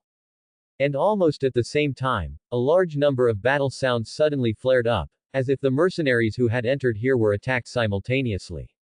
Their eyes narrowed, ready for battle at any moment. Be careful, Raven reminded Deadpool. Her intuition told her that danger was imminent. Are they the owners of those secretions? A thought flashed through Raven's mind. The next instant, she sprinted several meters forward without any warning. Bang, bang, bang. As Deadpool turned and retreated, two guns appeared in his hands like phantoms, spitting deadly fire. Bullets struck the monsters that had ambushed the two, leaving bullet holes in their smooth exoskeletons. Hiss, hiss. The monster let out painful hisses and quickly retreated, trying to disappear into the darkness. But the next second, Raven suddenly appeared beside it. She clenched her fist. Then, she threw a punch. Bang. The monster, which was 2 meters tall, was sent flying over 10 meters, and even its sturdy exoskeleton was dented. Seeing this, Deadpool took a grenade from his waist and accurately threw it into the monster's mouth. Boom. The monster was blown to pieces, and its yellowish-green blood splattered everywhere. PFF'd. A drop of blood splattered onto the ground, and immediately, corrosive marks appeared. Raven's eyes narrowed, and in a blink, she rushed to Deadpool's side, pulling him back rapidly to avoid the splashing acid blood. Wow, how scary! Deadpool exclaimed, trying to shrink into Raven's arms. Raven shoved Deadpool aside with a slap and said coldly, be serious. So, these monsters are the reason the mercenaries lost contact. Is this experimental base researching these monsters? A thought flashed through Raven's mind as she looked at the corners where the dim light couldn't reach. She could clearly see several monsters hidden in the darkness. Hey! Raven shouted, feeling as if flames were burning inside her body, and a smile full of fighting spirit appeared on her face. Using these monsters to train her combat abilities. That's great. Malibu, in Tony's laboratory. Lynn, you're truly amazing. Tony exclaimed excitedly, looking at the combat template being established, letting out a somewhat clumsy sigh. Although he had paid the price of several Iron Man suits to collect data, as long as the Lynn combat template was successfully established, his combat power would skyrocket. As for the Iron Man suits, he could just repair them. Tony smiled happily at the combat template, feeling his anxiety greatly relieved. Jarvis, I'm leaving the template creation to you. All right, Mr. Stark. Tony smiled faintly, pushed himself off the table, and his chair spun him halfway around before his gaze landed on Lynn opposite him. You. He had just uttered a single word when the chair spun back. The corner of Tony's mouth twitched. He pushed off the ground with his feet and spun back around. You're still playing on a carousel at this age. Lynn looked at Tony, his eyes full of teasing. Ahem. Tony cleared his throat as if nothing had happened. Once the combat template is complete, you must fight me again. Tony looked at Lynn expectantly, his eyes filled with a desire for exploration. He wanted to see where Lynn's limits lay. Lynn leaned against the wall, gently pressed his brow, and lazily said, all right, but you have to help me make the mutant shielding device. Is that a problem? Tony smiled at Lynn, raised his hand, and tapped the air, causing a light screen to appear between them. I already completed the initial design draft while collecting the template data. Although he called it an initial draft, he wouldn't have shown it to Lynn if he wasn't confident in it. Lynn looked at Tony in surprise, then at the design on the light screen. Was this guy multitasking just now? Tony was very pleased with Lynn's expression. You're very lucky, young man. He stretched and stood up, letting out a yawn. I have all the materials for this thing in my warehouse. I can make you a sample in 5 hours at most. Lynn nodded and praised, as expected of Stark. Tony was quite pleased with Lynn's praise. After all, Lynn was the son of Zeus. In his opinion, Lynn was much more pleasing to the eye than the hotshot male lead, who was the son of Odin. He smiled faintly and, emboldened, said, if I told you that the 5 hours are because I need to rest for 4 hours, what would you say? He almost had, praise me, written on his face. Lin pinched his chin and asked jokingly, you could be the god of craftsmen. Interested. God of craftsmen. Tony rolled his eyes and retorted, dude, I'm an inventor. Don't you think I'm more suited to be the god of invention? Ha ha. Lin laughed and clapped Tony on the shoulder. Alright, I'll remember that. Tony looked at Lin in confusion, you're not serious, are you? Who knows? Lin shrugged, lightly glossing over the topic. Awoo. Tony yawned and said wearily, help yourself. I'm going to rest for a bit. If you need anything, just call Jarvis. With that, he walked quickly towards the bedroom, his eyelids drooping. He hadn't slept in 3 days. Such a workaholic, a natural-born workhorse. Lin grumbled, then strode out of the lab and plunged into his inner world. Counting the time, Wolverine Logan, who was unconscious, should be waking up again soon. The inner world was still bathed in bright sun. Lin looked at everything in the inner world and suddenly felt that the current inner world was a bit too monotonous. I need to first perfect the cycle of day and night, sunny and rainy weather. He murmured, his eyes flickering, and began to communicate with the inner world. A moment later, as the power of faith was consumed, the sun, suspended in the sky, rapidly streaked across, and for the first time, night, appeared in the inner world. A few seconds later, with Lin's thought, a cool moon quietly appeared in the sky of the inner world. Lin opened his eyes and immediately looked towards the lake of faith. Fortunately, it was within acceptable limits. Just perfecting the day and night cycle of the inner world consumed 1/10 of the power of faith in the lake of faith, and as the inner world continued to expand, this power of faith would continue to be consumed. Lin pondered for a moment, temporarily giving up on the idea of perfecting the seasons and weather. Currently, he was still in the initial stage, and the hard-earned power of faith could not be entirely spent on enriching the inner world. It's just very monotonous. I need to find some time to move some things in. Lin murmured, pinching his chin. Aside from things like the sun, moon, and earth, many things could be obtained from outside the inner world. I must do this, otherwise, no amount of power of faith will be enough.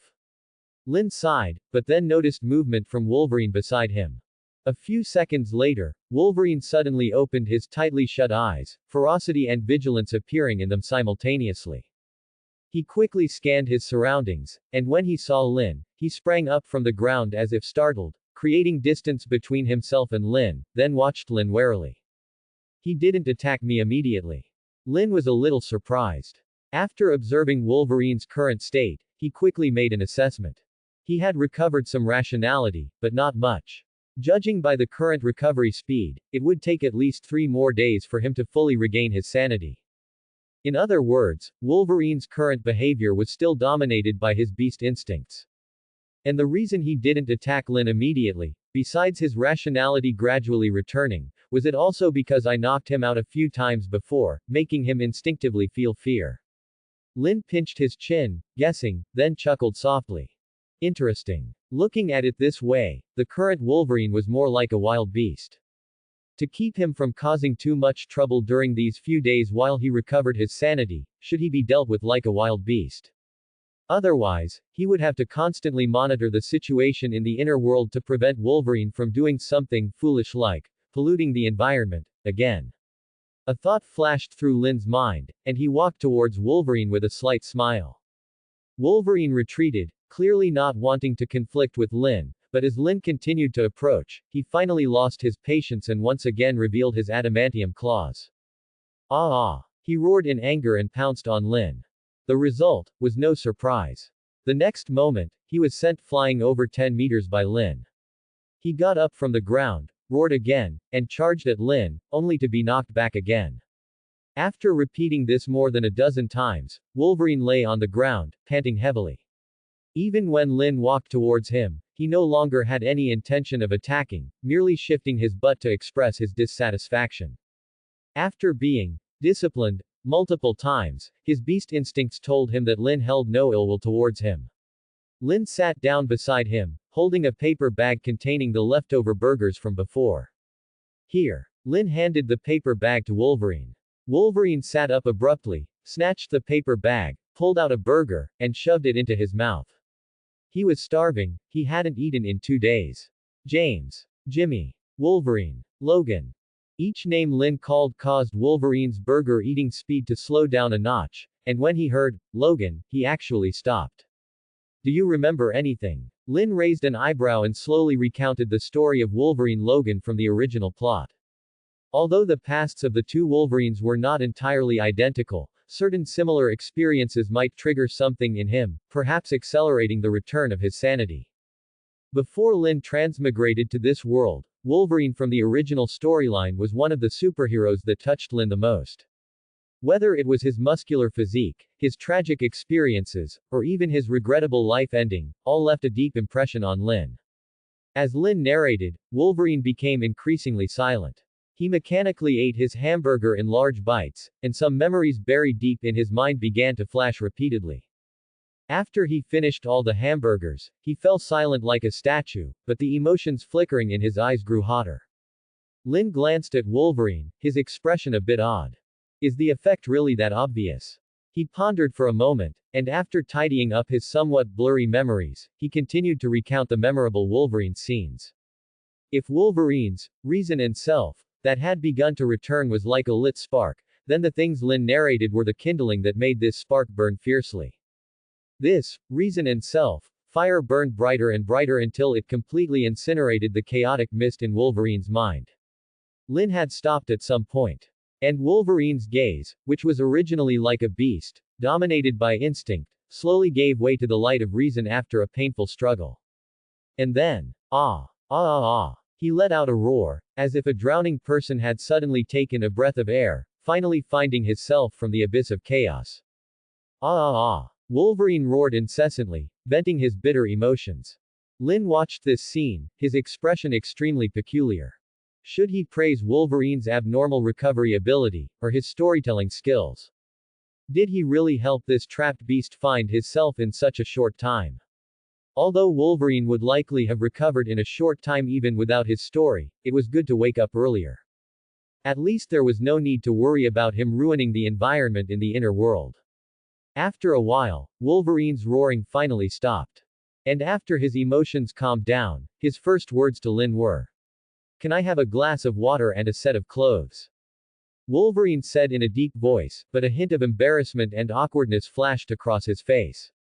Waking up only to find himself naked felt terrible. Whoosh! Lin whistled, grinning as he said, "Knowing to wear clothes means you've recovered quite well." Wolverine's face instantly turned crimson, and he said angrily, "Please hurry." Angry as he was still quite polite. Lin shrugged, stepped out of the inner world, and reappeared in Tony's mansion. Lin checked the time, there were still 3 hours left of the 5 hours Tony mentioned. He raised an eyebrow, and guided by Jarvis, he found a tracksuit, grabbed a few bottles of water, and returned to the inner world. Water. Wolverine snatched the water Lin offered him. He was very thirsty. Especially since he had eaten 7 hamburgers not long ago. After chugging 3 bottles of water, he finally let out a satisfied sigh. Thanks. Wolverine nodded to Lin, then put on Tony Stark's tracksuit, frowning uncomfortably. His physique was much better than Tony's, and the tracksuit was a bit small, feeling like it was constricting him. Although it was a bit uncomfortable, at least he wasn't naked anymore. Wolverine breathed a sigh of relief, meticulously observed his surroundings, and suddenly asked, "Is this your world?" Lin looked at Wolverine in surprise. "You actually heard my conversation with Raven." Wolverine nodded, giving a wry smile. "I was just confused and couldn't think, but that doesn't mean I lost my perception of the outside world." At this point, he looked at Lin with a deep gaze. "I clearly remember everything I went through, including you planting me in the grass." "It's over. He's been accused." Lin chuckled awkwardly. "Haha. No choice. You were too rowdy." "Hey." Wolverine chuckled softly, then suddenly said to Lin, "Thanks." If it weren't for Lin, he would still be a controlled beast, and it was highly likely he would have remained controlled until he completely lost his self. By then, everything he loved, hated, cared about, all these things would completely vanish with the sinking of his consciousness. Thinking of this, he, who had always been fearless of life and death, felt a strong fear emerge in his heart. But immediately after, an uncontrollable rage followed. Just as Wolverine was burning with rage, Lin felt a surge of faith power from Wolverine. Although this faith power was not as pure as Raven's, it was far more fervent than ordinary faith power. And this meant, with a little more effort, he could gain a second follower. Thinking of this, Lin gently patted Wolverine's shoulder. Calm down. You're not the only one who has a grudge against those people. Wolverine paused, took a deep breath to suppress his anger, then nodded at Lin. Interested in telling your story? Lin asked curiously. Wolverine paused, as if remembering something, then suddenly asked, where did you learn those stories you just told me? Lin said mysteriously, from another Wolverine. He raised an eyebrow at Wolverine teasingly. If I hadn't recognized you as this world's Wolverine, I might have already taken you down. Oh. Wolverine said, crossing his arms, I'm not that easy to kill. But there are many ways to make your life worse than death. Lin narrowed his eyes and smiled maliciously, like sinking you to the bottom of the sea. Wolverine shivered and quickly changed the subject. Logan Howlett, that's my current name. Compared to the Wolverine you spoke of, my story is not worth mentioning. Logan paused, then, with a deep, story-filled voice honed by over 100 years, began to tell his own story. His origin was almost identical to the Wolverine Lin knew. Born on a farm in Canada, he awakened his abilities and wandered the world, participating in one war after another. After the wars ended, he again began decades of wandering.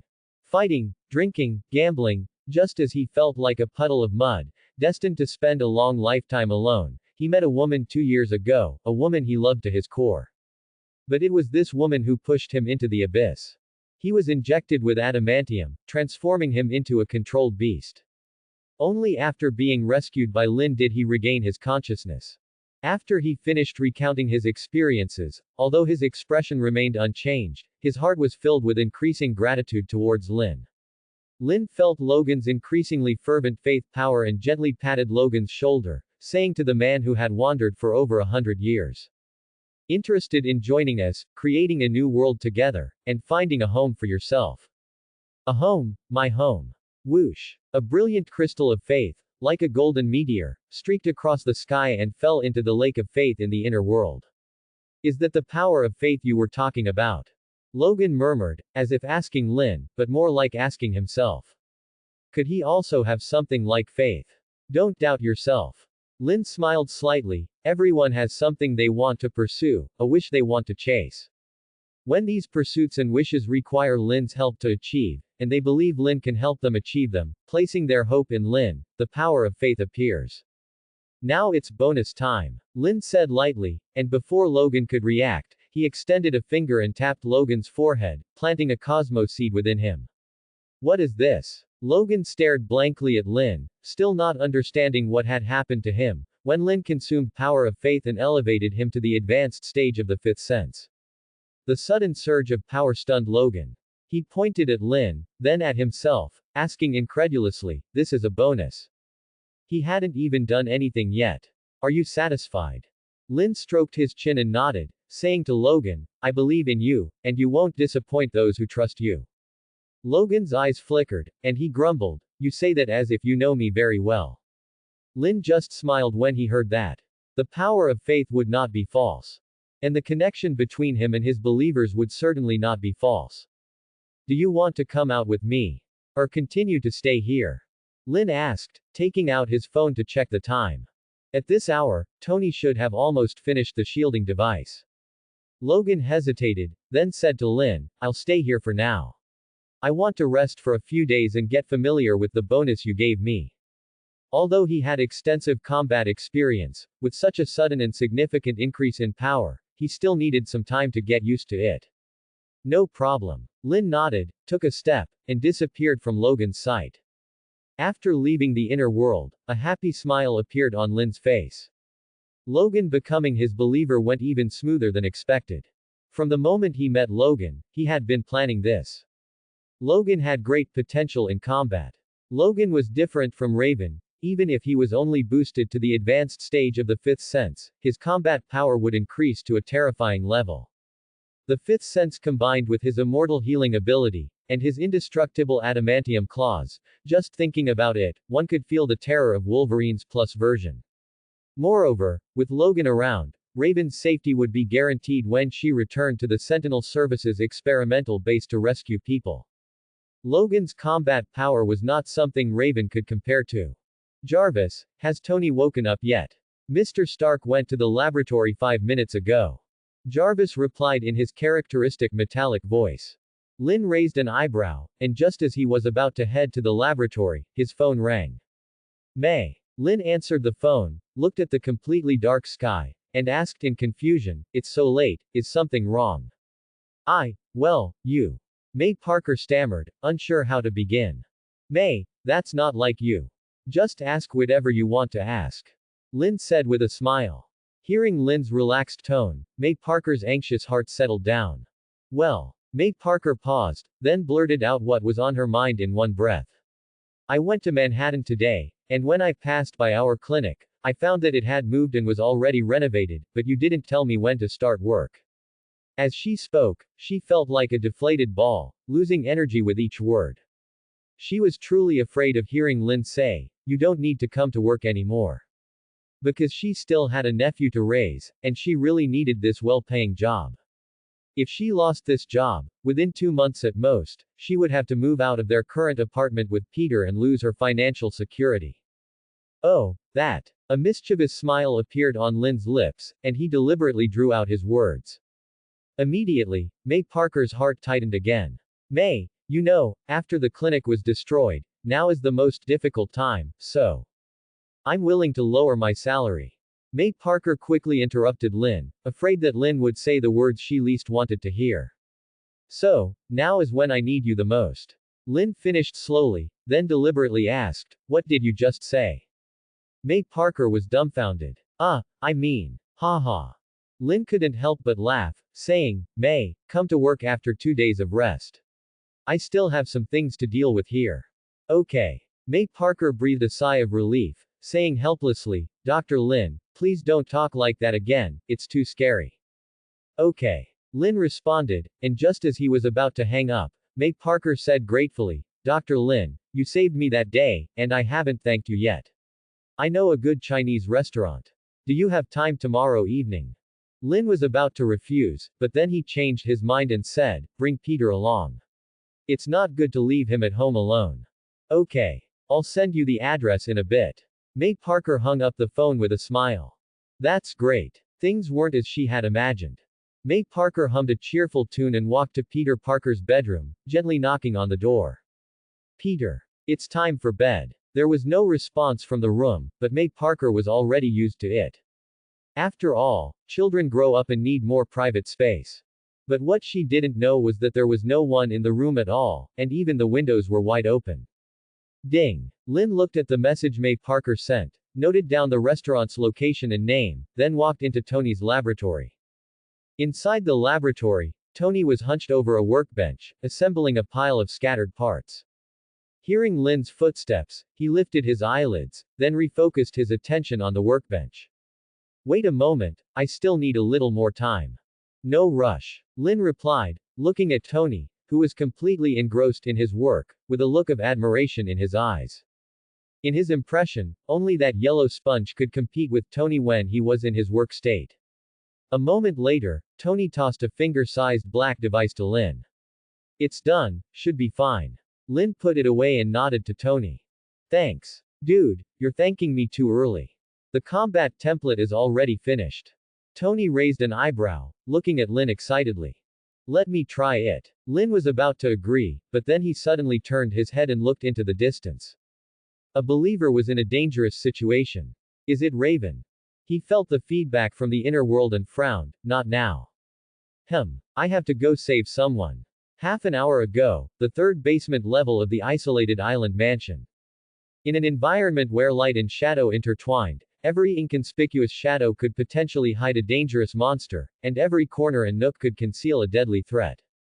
Unbeknownst to them, the once intense sounds of battle gradually weakened, becoming almost inaudible by now.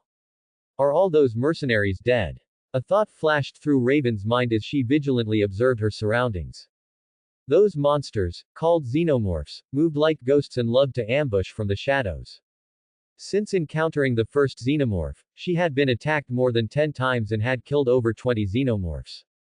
If it weren't for her enhanced senses, she might have already been injured. However, the current situation was becoming increasingly dangerous because the xenomorphs appearing were getting stronger, and some had even begun to exhibit various superpowers. Monsters, mercenaries, vague mission intel. Raven's eyes flickered with contemplation. Just then, she heard a faint, almost imperceptible scraping sound.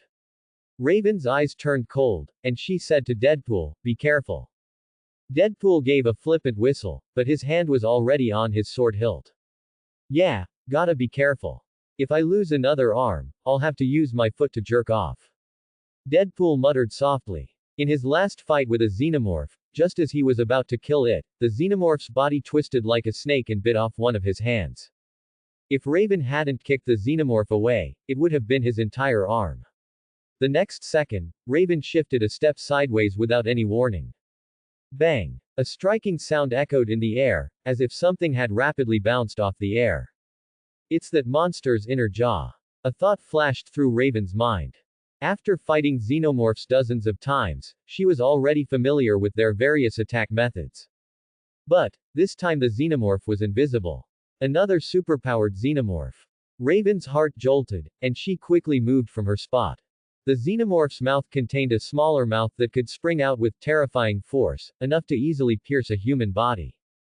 Bang, bang, bang. Almost the second Raven moved, Deadpool fired a volley of bullets into the air. The scattered bullets covered a wide area. Hiss. The invisible xenomorph cried out in pain, and a stream of yellowish-green acid blood shot out from its body. Puff. The acid blood landed on the wall, leaving a corrosive mark. Raven landed a punch, and the xenomorph was sent flying, hissing in pain. Deadpool immediately followed up with a grenade, using their most effective combo to kill xenomorphs. Boom. A violent explosion echoed in the corridor, but no shredded flesh. Neither of them hesitated and immediately gave chase. Xenomorphs had to be killed in one go, otherwise, they would learn from their mistakes and launch ambushes in more covert ways, or even bring more xenomorphs. They had already experienced this. "I'll go first," Raven said coldly, her voice still lingering as she vanished before Deadpool. "Ah, even her back is so cool." Deadpool clutched his heart and exclaimed, then quickly chased down the corridor. But when he turned the corner and ran to the middle of the corridor, a xenomorph crawled out of the shadows, blocking his path. The xenomorph was slender, the kind he could easily slice in half with a single swing of his blade. "Get out of my way. You useless new recruit, Steve." Deadpool cursed under his breath, brandishing his blade and charging at it. But the next second, he recoiled as if electrocuted, leaping backward and turning to run. The xenomorph began to inflate like a balloon, filling the entire corridor. "So you're Hulk," Deadpool wailed, sprinting back the way he came. Puff, puff. A gushing sound of water echoed behind Deadpool. Deadpool looked back and saw streams of yellowish-green blood continuously spewing from the bloated xenomorph's body, corroding everything around it. Even worse, several hideous xenomorphs quietly appeared at the entrance of the corridor. Deadpool cursed under his breath. Although he wasn't afraid of those xenomorphs and could deal with them given a little time, in the current situation, if he got entangled, even for a few seconds, the bloated superpowered xenomorph behind him could douse him thoroughly with acid blood. "Cover your ears." A cold shout suddenly rang out behind those xenomorphs. Deadpool quickly dropped to the ground and covered his ears. Ah! Piercing screams accompanied by violent sound waves echoed in the corridor. Blood immediately oozed from Deadpool's facial orifices, and he even felt as if his head was about to explode. And those xenomorphs, which relied on ultrasonic waves for navigation and were extremely sensitive to sound waves, lost their ability to move amidst their painful shrieks. Even the bloated xenomorph stopped spewing acid blood. The next second, the mutant named Angel flapped his transparent insect wings and flew towards Deadpool, simultaneously spitting corrosive saliva at the xenomorphs. The acid droplets accurately landed on the xenomorphs, heads like bullets, melting holes into their skulls. "Go." Angel grabbed Deadpool's hand and pulled him out of the corridor. Deadpool shook his head. After his ruptured eardrums healed, his dizzy head returned to normal. "Fall back." With a cold shout, Riptide stood in front of everyone. As the acid blood xenomorph spewed acid blood again, he violently waved his hand at the corridor. A strong gust of wind suddenly rose, blowing the acid blood back. The next second, Riptide's hand's skin secreted a large amount of special substance. After hardening into something as sharp as a blade, it, along with the tornado he threw, sucked the acid xenomorph into it. Several seconds later, a large amount of acid blood mixed into the tornado, as if turning the tornado yellowish-green. Go! Riptide waved his hand, and the nauseating acid blood tornado flew towards the end of the corridor, then dissipated into a gust of wind. Riptide, Angel, and Banshee. Deadpool looked at the three and said fawningly, "How about we team up? As long as you agree, I'll do whatever it takes." Banshee's eye twitched, and he explained helplessly, "We saved you to gather everyone's strength. Only then can we survive." Right. Deadpool nodded eagerly. "Where are your companions?" Angel asked curiously. "We got separated." Deadpool shrugged and grinned at the three. "You guys are so powerful, I'm sticking with you." On the other side, after Raven caught up to and killed the invisible xenomorph, she found herself surrounded by several xenomorphs. These xenomorphs not only looked distinctly different from ordinary xenomorphs but also gave her a dangerous feeling. If she wasn't mistaken, these were all superpowered xenomorphs. Was that xenomorph just now a decoy? Raven murmured in surprise. Seeing the xenomorphs charging at her, a look of solemnity appeared on her face. This is going to be a tough fight. If only Lin were here. Meanwhile, Lin was on his way. The fierce night wind blew on Lin, but instead of bringing him a hint of coolness, it was like adding fuel to the fire, making the fire in his heart burn more and more intensely. Surprise, anxiety, anger. Raven was captured. But Lin looked at the direction of flight. That wasn't the direction of New York. What on earth happened? A question mark appeared in Lin's mind. Raven was his first believer, and her situation was crucial for the subsequent expansion of believers. Originally, after returning to New York, he planned to have Raven and Logan go back to the Sentinel Service's experimental base to rescue the mutants inside and turn them into the first batch of believers. But now, something unexpected happened to Raven. Just then, a flash of fire caught up from behind Lin. It was Tony Stark. After Lin threw out a phrase like, "I need to go save someone," and left, he put on an Iron Man suit and chased after him. Lin's figure paused, stopping in midair. "Why are you here?" Lin looked at Tony, a hint of warmth in his eyes. "Nothing to do, just trying out a new combat template." Tony casually offered a clumsy excuse, then said, "Didn't you say you just felt danger? That means the person is still alive, right? You shouldn't have to worry." Lin looked at Tony with a strange expression. "You can even comfort people." Tony was silent for a moment, then said angrily, "Are you still going to save someone or not?" Lin's lips curled slightly, and he turned to continue flying, while simultaneously communicating with his inner world, using Raven's power of faith to begin sensing her state. Raven's power of faith was still continuously pouring into his inner world, which meant Raven was still alive, so Raven must have just gone through a fierce battle and survived. Where did Raven go? A look of doubt flashed in Lin's eyes, and through his inner world's perception of believers, he headed towards the target location. Meanwhile, after paying some price, Raven finally killed those super-powered xenomorphs. Her left forearm was fractured, there was a penetrating wound on her abdomen, and her legs were covered in corrosive black spots. Raven looked quite battered, but her eyes gleamed with excitement. She was very strong now, much stronger than her previous self. If it had been her before, she would have been useless against these super-powered xenomorphs, but now, she only suffered some injuries. These super-powered xenomorphs were much more troublesome than mutants who had awakened similar abilities. Raven's gaze swept over the corpses of the super-powered xenomorphs. Body hardening, spitting freezing gas, creating illusions, generating spikes all over the body. Wait a minute. Spikes. Why was this ability the same as that hedgehog man's? And the ability of the xenomorph that led her here earlier was invisibility. Invisibility and spikes were the abilities of Vanishing Man and the Hedgehog Man. Why did they appear on the xenomorphs? Were they killed by xenomorphs and then eaten? Can these xenomorphs gain the abilities of their prey after eating them? Raven whispered her guesses, various thoughts colliding in her mind. Vague mission intelligence, missing bodies, terrifying monsters, and her ominous premonition. Raven took a deep breath, and a guess formed in her mind, making her heart turn cold. She pondered for a moment, then rushed to the underground first floor at the fastest speed. When she arrived at the underground first floor and saw the sealed entrance, she couldn't help but take a deep breath. Indeed, this was a trap. These monsters were controlled by someone, and the goal of these people behind the scenes was to make these monsters acquire mutant abilities. Raven recalled how these xenomorphs would constantly drive people downwards when hunting, and a cold smile appeared on her face. She took a deep breath and punched the entrance. Bang! A fist print appeared on the door, but it remained motionless. Raven's eyes narrowed. Sure enough, it wasn't that easy to get out. This was an enemy trap, and it was a trap set specifically for mutants, so all sorts of situations would have been considered. Presumably, not only the entrance door was specially made, but even the walls were specially made, right?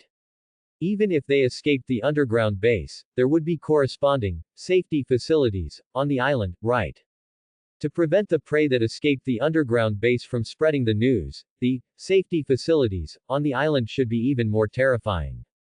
Since they didn't want their prey to leave, she wanted to see what was at the very bottom of this experimental base. A thought flashed through Raven's mind, and without any hesitation, she left the entrance and walked to the underground second floor. Deadpool had separated from her, so she could use her mutant abilities now. This was her most proficient skill. A thought flashed through Raven's mind, but she frowned. If they were the prey, then those controlling the xenomorphs would likely observe the hunting grounds, observing the reactions of their prey, satisfying their research desires and twisted psychological perversions. Just like those people in the experimental base where she was imprisoned before. Therefore, when she used her abilities, she couldn't be seen. She needed to find a safe place. Raven took a deep breath, looked at the dark corner where the light couldn't reach, and strode in. Watching Raven being swallowed by the darkness on the screen, a burst of laughter erupted in the control center at the very bottom of the underground base. This mutant actually voluntarily ran into the dark area, which is where the xenomorphs like to stay the most. Did she give up after discovering the truth? That's not impossible. Haven't there been several similar situations before? This mutant's abilities are very good. If she is used as a foundation, the next generation of xenomorphs will be perfectly enhanced. Hearing this, several researchers in white coats looked at the monitoring screen and let out exclamations. This hunt was about to end, and they had gained a few good materials, plus the mutant just now. They were getting closer and closer to the perfect weapon in their minds. Just then, a researcher suddenly shouted nervously. General, the general's communication. The base commander tidied his clothes and shouted, "Connect." The next second, a face appeared on the communication screen. That face was devoid of any expression, looking extremely indifferent, and a pair of sinister eyes made one think of a hunting venomous snake. How is this hunt progressing? The general said coldly. The commander immediately replied, this hunt involved 8 mutants in total. 3 have been captured and new xenomorphs have hatched, and we have already collected new genes. 4 mutants have gathered together, but under the pursuit of the super-powered xenomorphs, they are about to be driven to the incubation area to complete parasitism. The last mutant has very comprehensive abilities and is being actively pursued. Hearing the commander's words, the general said with dissatisfaction, this is too slow. We are working hard. A cold sweat appeared on the commander's forehead, and he immediately said, General, Zero's 3 people made a mistake in their actions and also entered the hunting ground, which is why this hunt hasn't ended. The general asked indifferently, what is the situation with the 3 of them now? After the xenomorphs forced them into the incubation area, they were parasitized by larvae. The commander replied, and then hastily added, after the hunt ends, we will have enough time to help them remove the larvae. Why remove them? The general asked calmly, and the entire control center seemed to freeze, and bone-chilling cold enveloping everyone. Just then, unnoticed by everyone, a slightly smaller xenomorph darted out of the darkness, then disappeared into another patch of darkness. A sonic boom shattered the peaceful night sky, as 2 blurry figures tore through a wisp of cloud and suddenly appeared high above. It's here. Lin looked at the island below and said with certainty. Tony nodded, and the moment Lin finished speaking, he began scanning the entire island, while also having Jarvis search for all information about it. An artificial island built by Charles Wayland. That old man obsessed with immortality. Because this old man constantly sent people to explore various ruins in search of a way to achieve immortality, he was somewhat well known in the circles of the wealthy. Tony mused, then asked in confusion, I remember this old man started research with the military last year, didn't he? Yes, sir. Jarvis responded, saying, according to the data, General Stryker took over his research. William Stryker. The William Stryker who deeply hated mutants. Is this place related to the military? Lynn, standing nearby, frowned upon hearing the name William Stryker. That old fellow. However, what made him curious was why Raven would come here. This place was thousands of kilometers away from New York. Scan complete. Jarvis announced, and a holographic map appeared before Tony's eyes. He looked at the 5-story underground research base and said with a playful expression, this old man probably spent a lot of money here. Rather than saying the research base was built on this artificial island, it was more accurate to say the artificial island was built around the research base. Lynn pondered for a moment, then said to Tony, you shouldn't get involved, so wait for me here. Since it involved the military, Tony, who had already fallen out with the military because of the Iron Man's suit, should ideally not interfere. Wait for you. Tony chuckled, scoffing, without me, you probably wouldn't even find the entrance to the underground laboratory. Can't find the entrance. Lynn looked at the only building on the island, raising an eyebrow. It was so obvious, even an idiot could find it, right? What kind of look is that? Are you doubting me? Tony huffed in displeasure and flew towards the mansion on the island. But as he descended to a certain altitude, an alarm blared inside the Iron Man suit. He was startled and quickly stopped Lynn. Don't breathe, there's a neurotoxin in the air. Lynn nodded. With his current physical strength, not breathing for an extended period was not an issue. Moreover, how much impact this neurotoxin could have on him was also an unknown. The two flew into the mansion but suddenly stopped again. What are these things? Tony asked in confusion, looking at the monsters wandering inside the mansion. These monsters had long, slender heads, stood on 2 feet, and possessed a large, long tail. Their physique somewhat resembled humans, but from some details on their bodies, they looked more like arthropods. Lynn was stunned, then said in surprise, xenomorphs. Why are these things here? More precisely, why were xenomorphs in this world? These should be things from 2 different worlds, right? What's a xenomorph? Tony scanned the monsters but couldn't find any matching creature in Earth's biological database. A highly aggressive, parasitic alien species. Lynn casually explained, reminding him, be careful of their blood, it's highly corrosive. Aside from the xenomorph's acid blood potentially damaging Tony's suit, Lynn didn't think these xenomorphs could threaten Iron Man. Got it. Tony responded. Although he found Lynn's knowledge of these creatures a bit strange, considering Lynn's identity, he immediately dismissed the question. As the son of Zeus, it was only natural for him to know things ordinary people didn't. While the two were talking, the xenomorphs had already surrounded them. Although they were discarded products of the experimental base, guarding their nest was their instinct, and upon seeing intruders, they attacked without hesitation. The xenomorphs wandering the mansion charged at the two from all directions. I'll take them. Tony shouted excitedly, immediately having Jarvis activate the Lynn combat template. The next moment, the Iron Man suit shot out flames, accompanied by a sonic boom, and directly plunged into the midst of the xenomorphs. Facing the Iron Man suit in supersonic mode, even these terrifying hunters were helpless. Let alone attacking, they were blasted away in severe pain before they even saw Tony. So fluid, so smooth, so exhilarating. The excitement in Tony's eyes grew stronger. This state of going supersonic, not slowing down due to attacks, and every attack being smooth and natural, was simply too exhilarating. It felt like playing a shooting game with an acceleration cheat, just killing all the way through. Tony's attacks attracted a large number of xenomorphs, so not many attacked Lynn. As for the xenomorphs attacking him, Lynn easily dodged, then gently and elegantly pressed his hands on the xenomorphs' heads, and then, violently ripped off their heads. PFF'd. Yellow-green blood spurted out, but Lynn had already flashed to the other side. His speed was much faster than the blood spray speed. And because he was so fast, before the first xenomorph's body hit the ground, the second, the third. When he stopped, the heads of the 5 xenomorphs that had charged at him were all torn off. PCH. Yellow-green blood spurted from the severed necks, falling like a rain and corroding everything around it. Lin shook his hands, which were not stained with a single drop of blood, and shouted to Tony, "Tony, don't waste time on these things." No sooner had he spoken than Tony stopped in the middle of the xenomorphs. The next second, a dangerous red glow appeared above the back of the Iron Man suit's hands. Crimson lasers shot out like sharp blades. As the Iron Man suit rotated, they sliced through every xenomorph, yet precisely avoided Lin's position. And when Tony clenched his fists and dispersed the lasers, all the xenomorphs were cut in half. Immediately, a large amount of acid blood flowed out, forming a yellow-green puddle that furiously corroded the ground. Tony frowned, looking at the bodies scattered everywhere, feeling a bit disgusted. "Follow me, the entrance is this way," Tony said to Lin, and they flew over the acid blood-covered ground, landing in front of the entrance.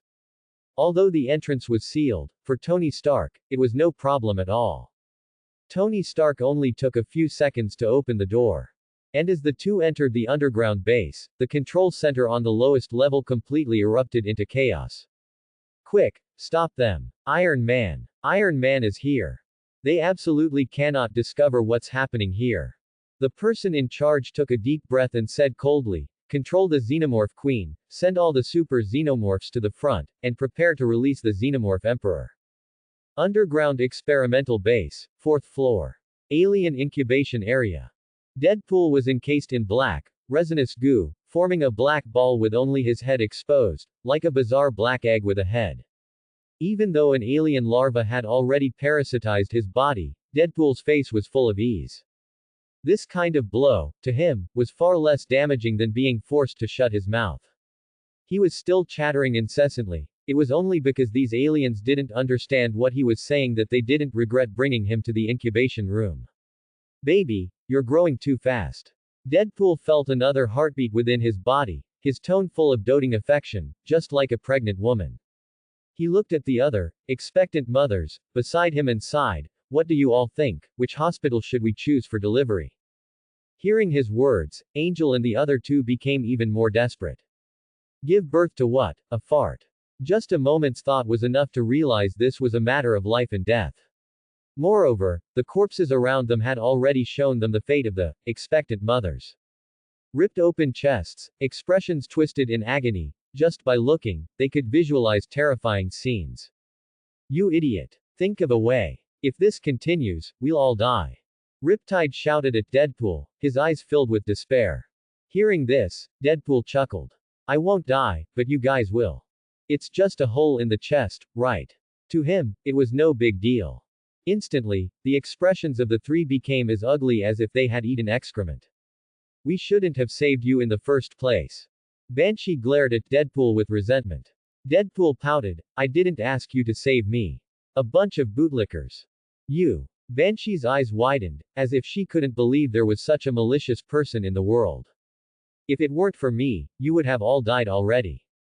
Deadpool loudly proclaimed, and the three's faces turned grim. Because Deadpool was speaking the truth. When they were being hunted by aliens, Deadpool had once helped them divert an alien swarm. "Deadpool, if you save us, I'll do whatever you want." Angel suppressed her fear and disgust, offering Deadpool a fawning smile. Deadpool seemed moved, falling silent for a few seconds before asking, "I want you to lick the two next to you, is that okay?" Angel gritted her teeth and said, "Yes." Deadpool's eyes lit up, and he loudly exclaimed, "That's great. Too bad I can't do it. You motherfooler, go to hell." Angel finally cursed him out with resentment. But the next second, her eyes widened, and the curses on her lips turned into wails. Crack, crack. The spine-chilling sound of bones breaking echoed continuously, like biscuits being crunched. Riptide and Banshee were filled with terror, but Deadpool excitedly shouted, "She's about to give birth, I can already see the head." The next second, crack. A ferocious small alien burst out of Angel's chest. Seeing this scene, Banshee and Riptide were on the verge of collapse. But the aliens inside their bodies didn't give them any more time. The moment the alien inside Angel was born, both of them followed in Angel's footsteps. Three small aliens, stained with blood, landed on the ground, found a corpse, and immediately began to eat. Wow! Congratulations, you gave birth to a freak. Deadpool praised loudly, feeling that the alien inside him was also not far from being born. However, he didn't care at all. Instead, he turned his head to the other side and chuckled at Zero, Ruchu, and White, whose faces were equally grim. What about you guys? Have you thought of names for your children? Zero snorted coldly, his face ugly. We are not like you, someone will come to save us. Wow. Deadpool looked at the three suspiciously, really? But when will they come? Zero, Ruchu, and White exchanged glances, seeing anxiety and fear in each other's eyes. Logically, they should have been seen by the control center personnel as soon as they entered the hunting ground. And now that the hunt was about to end, with them being captured in the incubation area, someone should have already come to rescue them. But until now, there had been no movement. The time they had been parasitized by alien larvae was similar to Deadpool and his companions, and the small aliens inside Banshee and the other two had already burst through their chests, which meant the larvae inside them were also about to burst through. As soon as they thought of this, despair appeared in the eyes of the three. No, the general will definitely send people to save us. Zero shouted, his eyes red, his emotions on the verge of spiraling out of control. Exactly. We've done so much for him, he'll definitely come, to save us. Ruchu's voice grew weaker as he spoke. It seemed there was even more reason to abandon them. Ruchu, can you use your ability to escape? White looked at Ruchu, his eyes full of hope. His strength was formidable, and his defense was astonishing, but the black resinous goo that trapped them was the secretion of a super alien. It could not only paralyze their bodies but was also incredibly tough and difficult to destroy.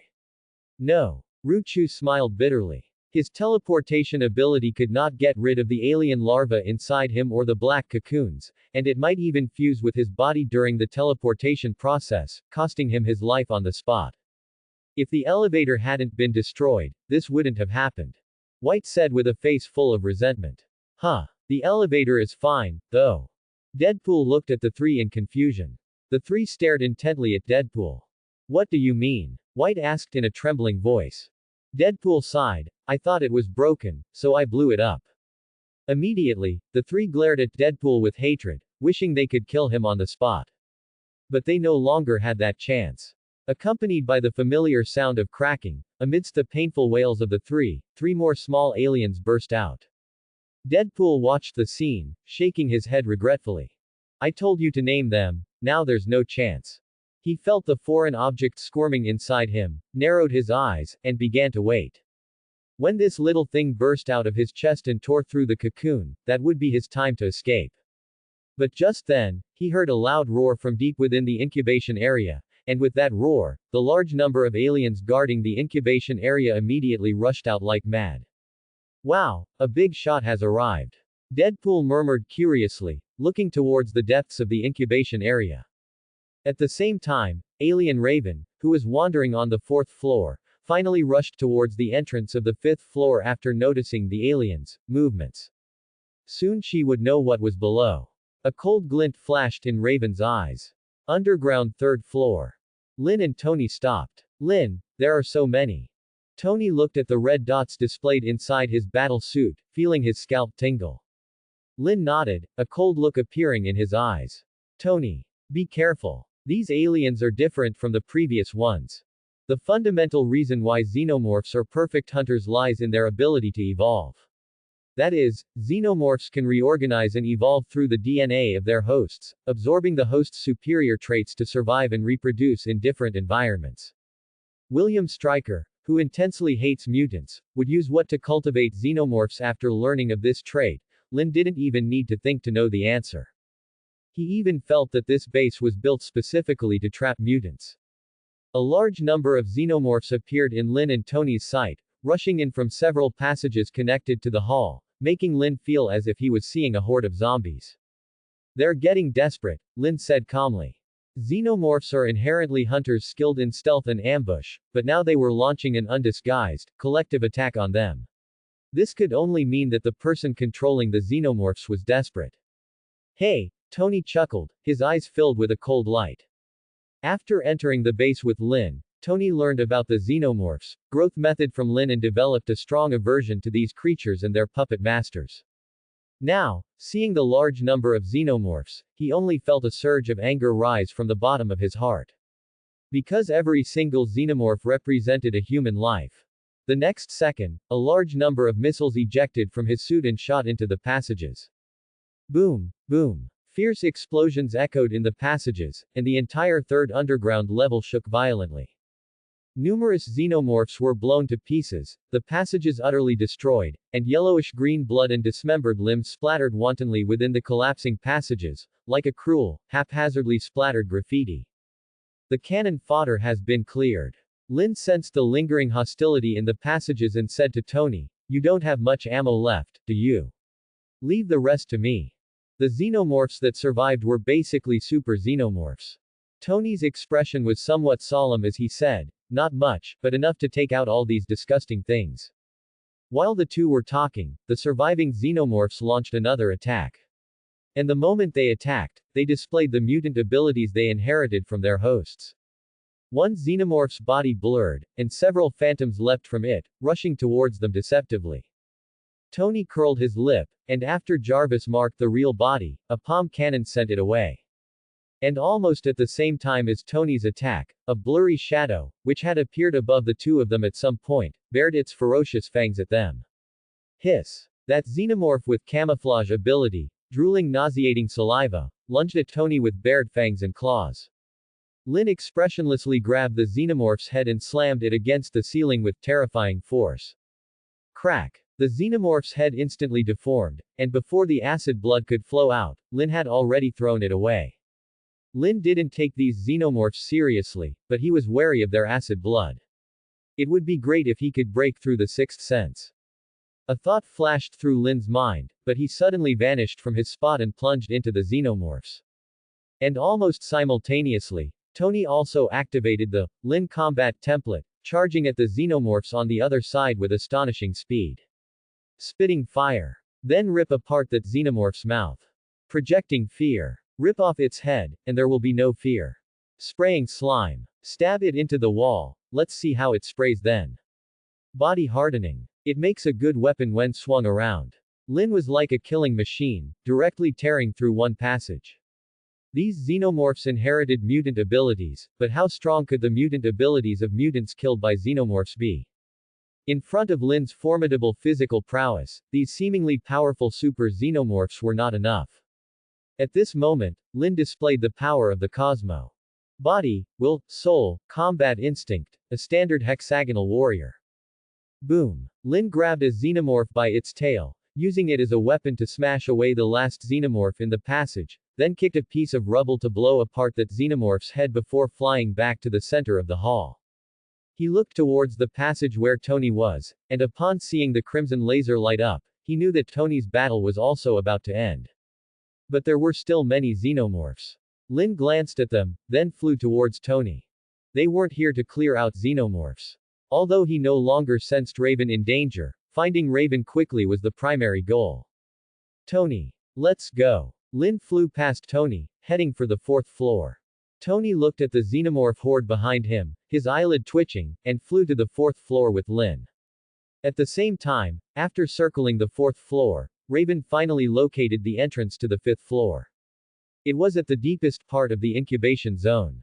And as she looked into the depths of the incubation zone, she felt a sense of danger emanating from the darkness. She hesitated for a few seconds but still walked towards the entrance. Although it was somewhat dangerous, it wasn't enough to make her afraid. As she entered the incubation zone and walked deeper, she saw a black egg. And the head of that egg. Deadpool. This guy was captured by xenomorphs and brought here. Raven's eyes widened in surprise, she glanced at the corpses on the ground and the xenomorph larva gnawing on them, then approached Deadpool in her xenomorph form. Hey, buddy. Are you the baby's sitter? Deadpool asked with a grin. Raven rolled her eyes, waved her sharp claws to free Deadpool from the egg, then ignored Deadpool and ran towards the entrance. Seeing this scene, even Deadpool was stunned. A xenomorph saving him. Deadpool was silent for a moment, then happily said, "Wow, have I even conquered xenomorphs with my charm." He chuckled softly, looking at his chest. The infant showed no signs of bursting through his chest yet, much slower than others. Sorry, you were just an accident after I got drunk, he said with a grin, and then, poof. He drew a knife from his back and plunged it into his chest cavity. The squelching sound of the blade churning flesh overlapped with the infant's shriek. The larva sprayed acid blood in defense, corroding Deadpool's flesh, but his powerful self-healing ability simultaneously repaired his body. Deadpool, without changing his expression, reached into the wound, grabbed the acid-spitting larva, and actually pulled it out of his body with force. A large amount of fresh blood flowed from the wound, and because the larva had established biological connections with his internal organs, his various organs suffered varying degrees of damage when he violently pulled out the larva. But he was Deadpool. Such a severe injury only made him grimace. At this moment, Deadpool's hand holding the larva had been corroded to the bone by the acid blood, but he nonchalantly tossed the larva lightly into the air. Sizzle, sizzle. A cold flash of a blade, and Deadpool sliced the larva into pieces. Deadpool stared at the fragments for several seconds, and only when they showed no movement did he mischievously say, "Sorry, I don't want you to inherit my handsomeness." He turned his head to look into the depths of the incubation zone, remembered the strange xenomorph, and then, still bleeding, chased after it. Thanks for watching.